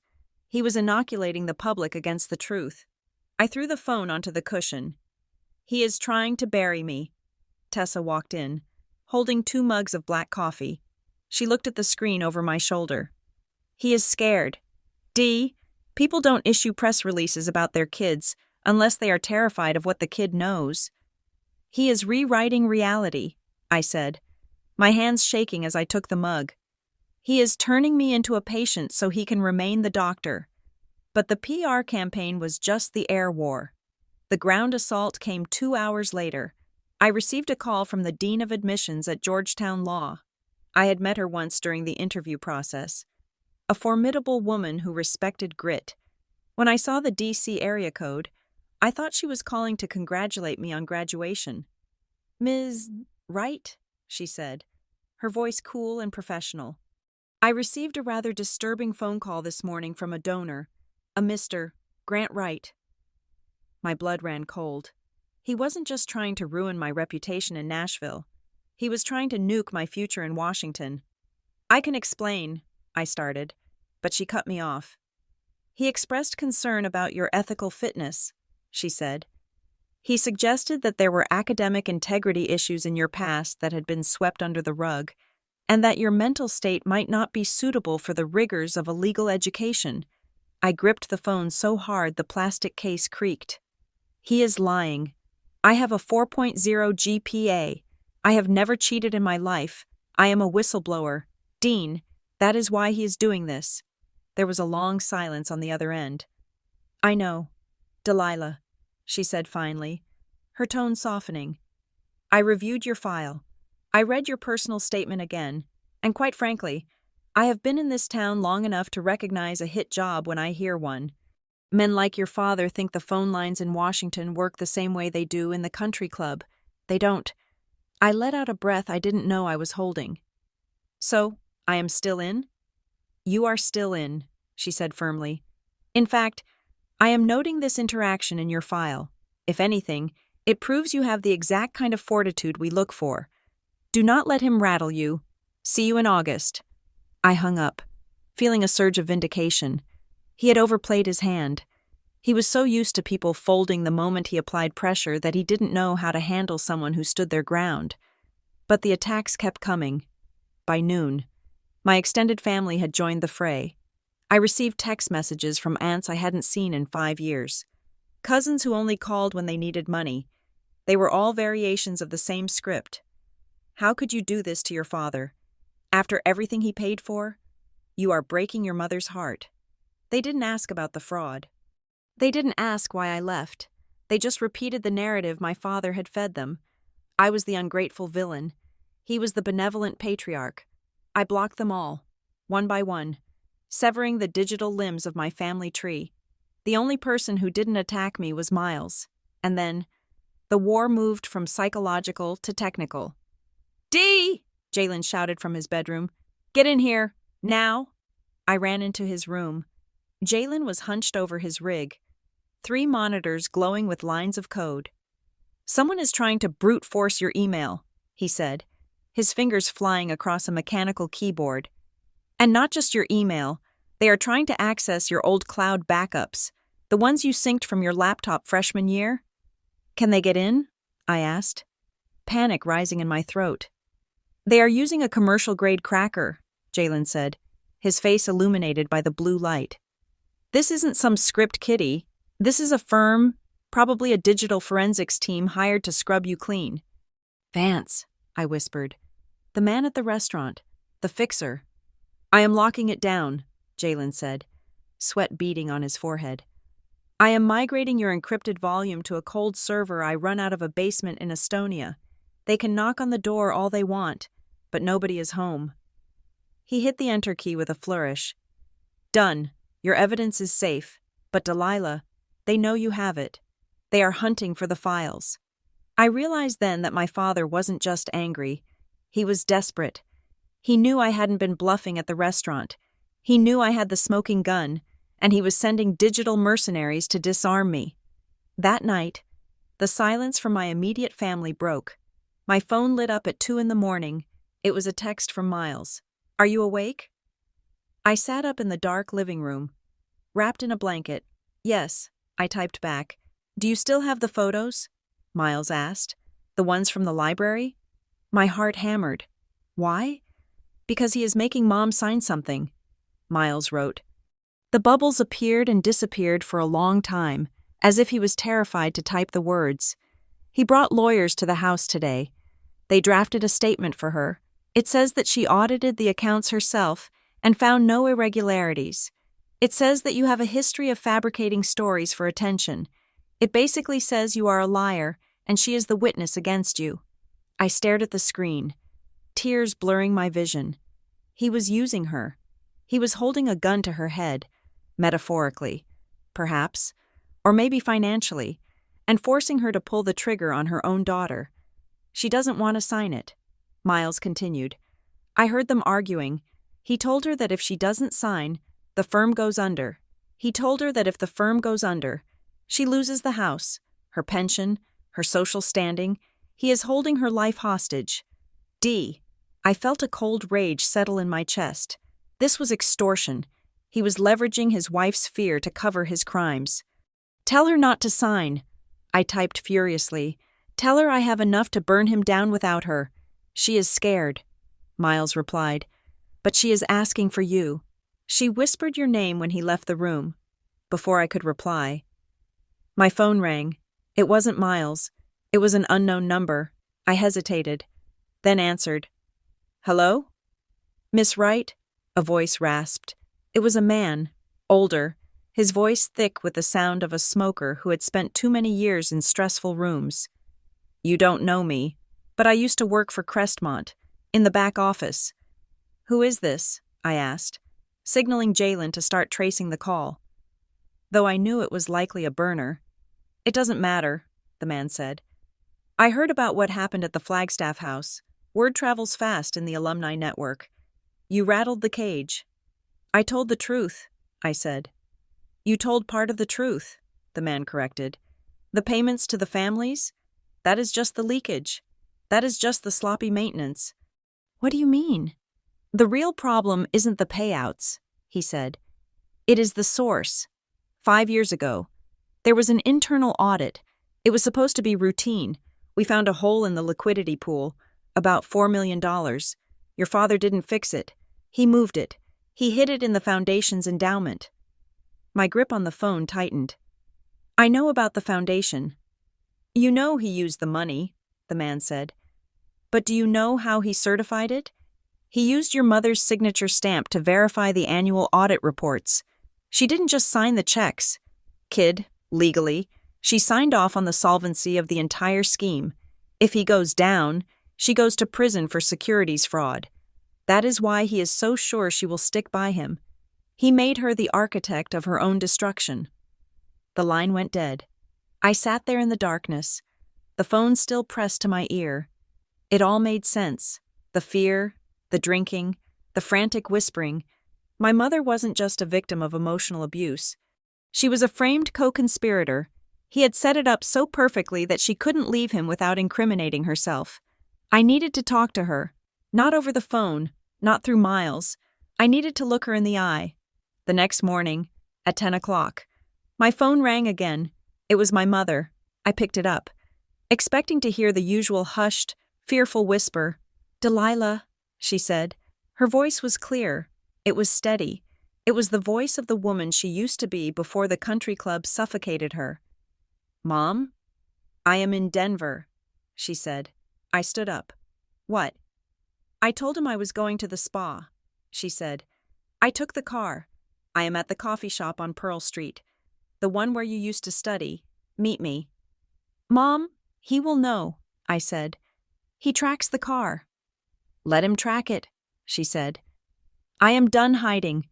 Just come. I grabbed my keys and ran out the door. My heart was racing. This was the break. This was the moment the silence finally cracked. I drove to the coffee shop, parking the car haphazardly. I ran inside. She was sitting in a booth in the back, wearing a trench coat and dark glasses. She looked like a spy in a noir film, but when she took off the glasses, her eyes were red-rimmed and fierce. Mom, I said, sliding into the booth. She reached across the table and grabbed my hands. Her grip was iron. He wants me to destroy you, she said. He handed me the pen this morning. He said, sign this, Elaine, or we lose everything. I know, I said. Miles told me. And I know about the audit. I know he put your name on the compliance reports. She closed her eyes for a second, a look of profound pain crossing her face. I was so stupid. I just signed what he put in front of me. I thought I was being a good wife. You were being a hostage, I said. But we can fix this. I have the files. We can go to the SEC. We can tell them you were coerced. It is not enough, she said, opening her eyes. He has layers of protection. He has Vance. They will make it look like I was the mastermind and he was the negligent husband. He has been planning this contingency for 10 years. Then what do we do? I asked. She looked at me, and for the first time, I saw a spark of the artist she used to be, the creative, chaotic energy that Grant Wright had tried to crush. We don't play by his rules, she said. We don't use the courts. Not yet. We use the one thing he can't control. What? The network, she said, before I could ask what she meant. My phone buzzed. Then it buzzed again. Then a third time. I looked down. It was an email notification. Sender, anonymous. Subject, this ends the argument. I opened it. It was a PDF file. I clicked on the attachment. It wasn't the files I had stolen. It wasn't the photos from the library. It was a complete, real-time export of the Crestmont Meridian Shadow Ledger. It showed everything. The bribes to regulators, the offshore shell companies, the money laundering through the foundation, and at the bottom of the most recent entry, a transfer made just yesterday, presumably to pay for the PR crisis management. There was a digital footprint. It wasn't my mother's signature. It was a biometric authorization, a fingerprint scan, authorized by Grant Wright. I looked up at my mother. She hadn't sent it. She didn't know how to export a database like this. Who sent this? I whispered. My mother looked at the screen. She saw the data, and then a slow, grim smile spread across her face. I think, she said, that your brother Miles finally decided to stop playing the piano and start playing the game. The file was the smoking gun. It proved that my father was the active operator. It proved that my mother's signatures were just window dressing. It was the kill shot. This ends it, I said, feeling the weight of the last 18 years lift off my shoulders. We have him. No, my mother said, standing up and buttoning her coat. We don't just have him, Delilah. We are going to bury him. She pulled her car keys out of her pocket. Get in the car, she said. We are going back to the hotel. The board of directors is meeting there for lunch with your father. I think it is time we made a presentation. I looked at her, stunned. This was the woman who had spent decades smoothing over social faux pas. Now, she was ready to detonate a bomb in the middle of a board meeting. Are you sure? I asked. She looked at me, and her eyes were dry and clear. He told me that if I didn't sign, I wasn't a Wright, she said. He forgot that I wasn't born a Wright. I was born a fighter. Let's go finish this. We did not drive straight to the hotel. My mother, gripping the steering wheel with a newfound ferocity, made a detour to a small, nondescript coffee shop on the edge of town. It was the kind of place that served bad coffee and offered excellent anonymity. Miles was waiting for us in a back booth, a laptop bag hugged to his chest like a life preserver. When we walked in, Miles looked at our mother and burst into tears. It was not the crying of a child. It was the sheer, exhausting release of a man who had been holding his breath for a decade. Mom sat down and pulled him into her arms. And for a moment, the high-stakes corporate thriller we were living paused for a heartbeat of genuine family grief. I am sorry, Miles choked out. I should have done something sooner. We all should have, Mom said, her voice steady. She pulled back and looked at both of us. I need you to know something. I suspected. For years, I suspected. I saw the lifestyle we were leading, and I saw the market returns. And the math never added up in my head. But every time I asked, your father would look at me with that disappointed stare. He would tell me I was hysterical. He would tell me I was ungrateful. He made me feel small so he could feel big. She took a deep breath.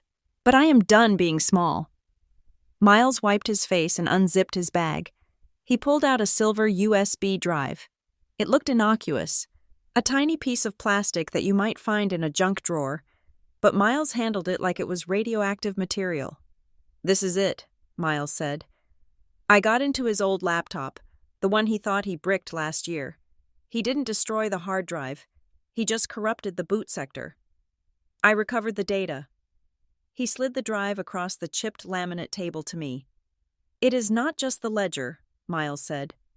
"I found the email archives, the deleted ones." I plugged the drive into my own laptop and opened the files. What I saw made the air leave my lungs. We didn't just have evidence of theft. We had the blueprint of the frame-up. "Look at this," I said, turning the screen so they could see. I pulled up a document, the settlement agreement for the DeSanto family, the one that had cost the foundation $1,200,000.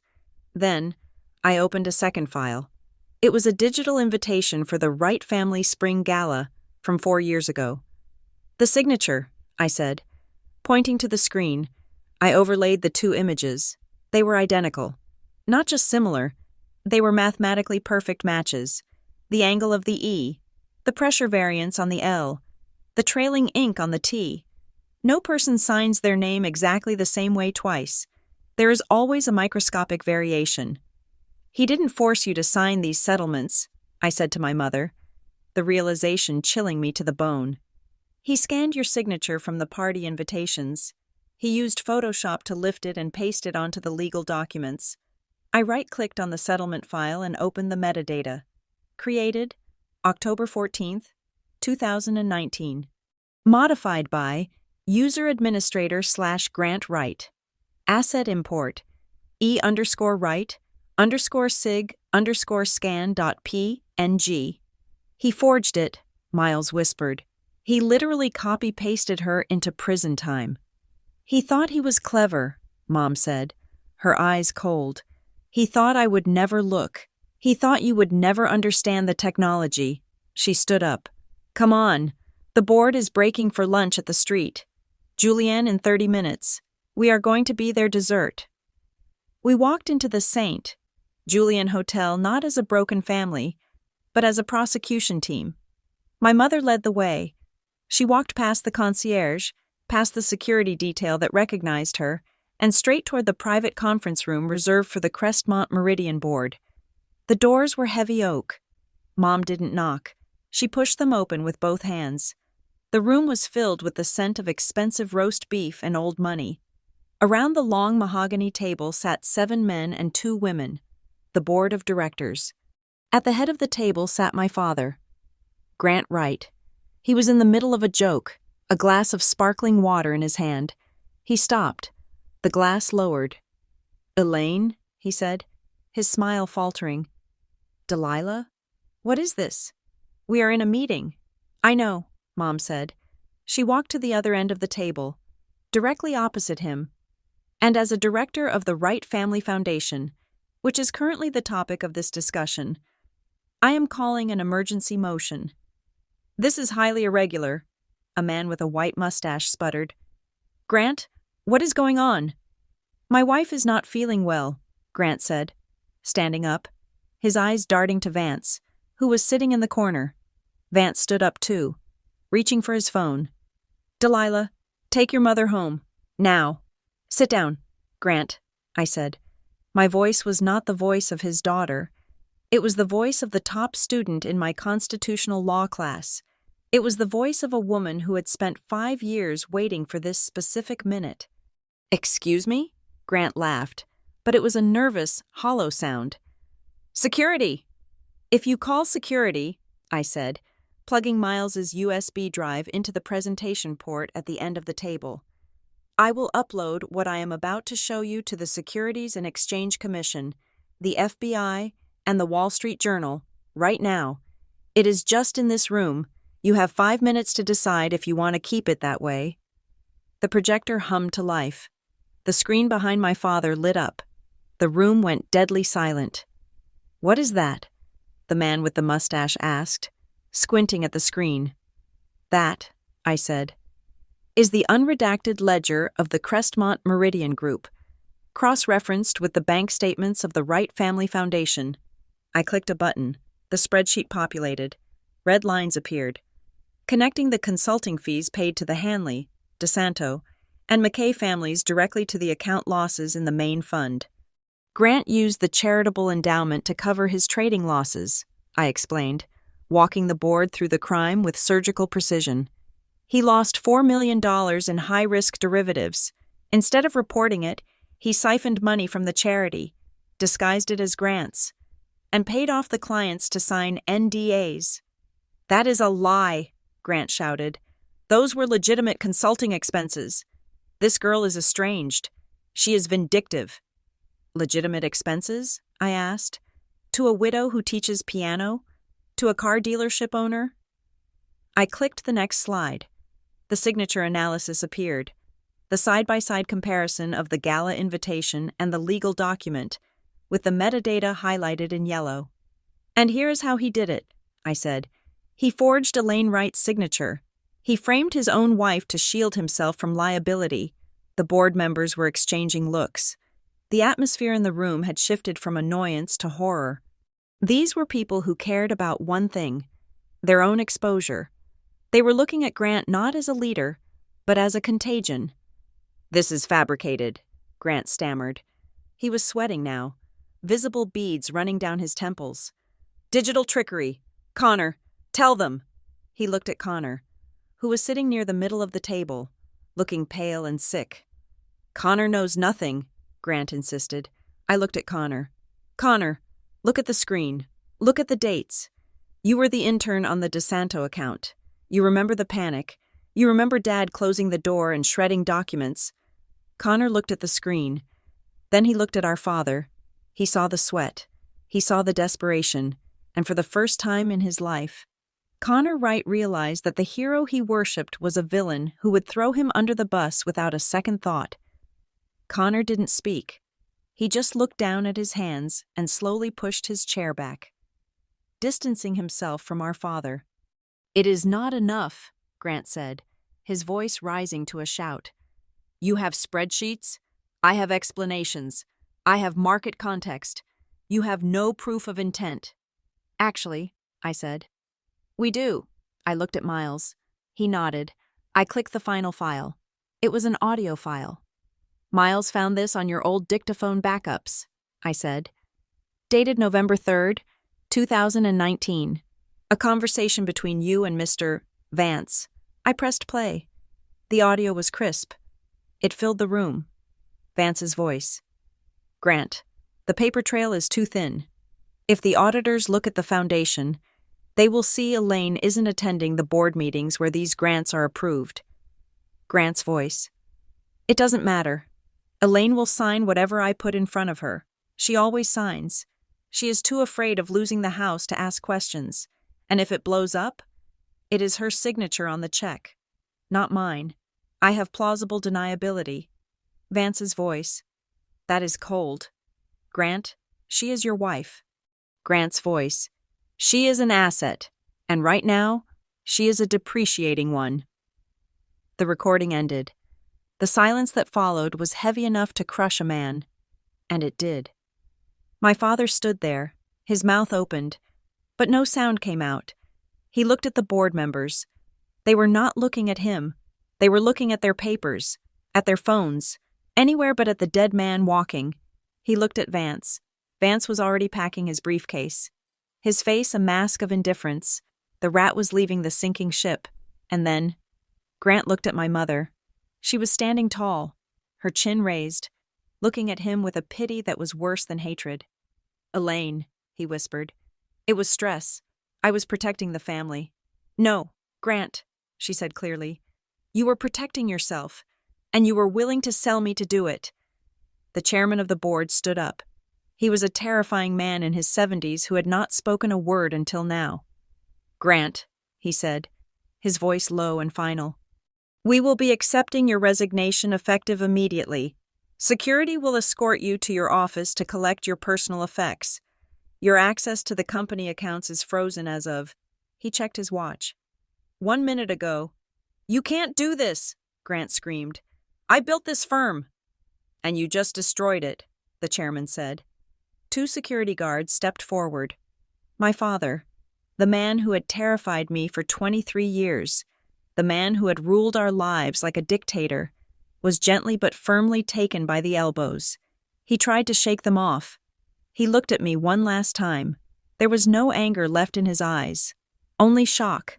As they led him out, he looked like a king who had woken up to find his castle was made of sand. The meeting dissolved into chaos. Lawyers were called, the police were mentioned, but in the center of the storm, my family, the real family, stood together. My mother walked over to the chairman. I will be filing for legal separation tomorrow, and I will be cooperating fully with the forensic audit. I have nothing to hide anymore. Connor walked over to us. He looked at me, then at Miles. He looked like a man who had just survived a cult. I didn't know, Connor said, his voice shaking. I knew he was tough. I knew he cut corners, but I didn't know he was setting Mom up. Now you know, I said. So, what are you going to do? Connor took a deep breath. He took off his Crestmont tie and dropped it on the table. I think I'm going to need a new job. A week later, I packed my car for Washington, D.C. The fallout was spectacular. The local news was having a field day. Grant Wright was under house arrest pending an SEC investigation. The foundation was being restructured under my mother's exclusive control, with a mandate to actually help people.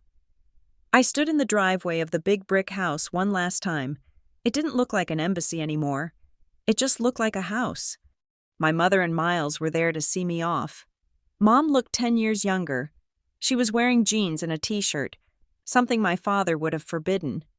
Are you sure you have enough money? She asked, fussing with my collar. I have enough, I said, and this time, it is my money, from the internship. I am so proud of you, Delilah, she said, not because you went to law school, but because you came back. Miles hugged me. Go kick some ass in D.C. D, I'll handle things here. I enrolled in the music program at the community college. Mom is paying.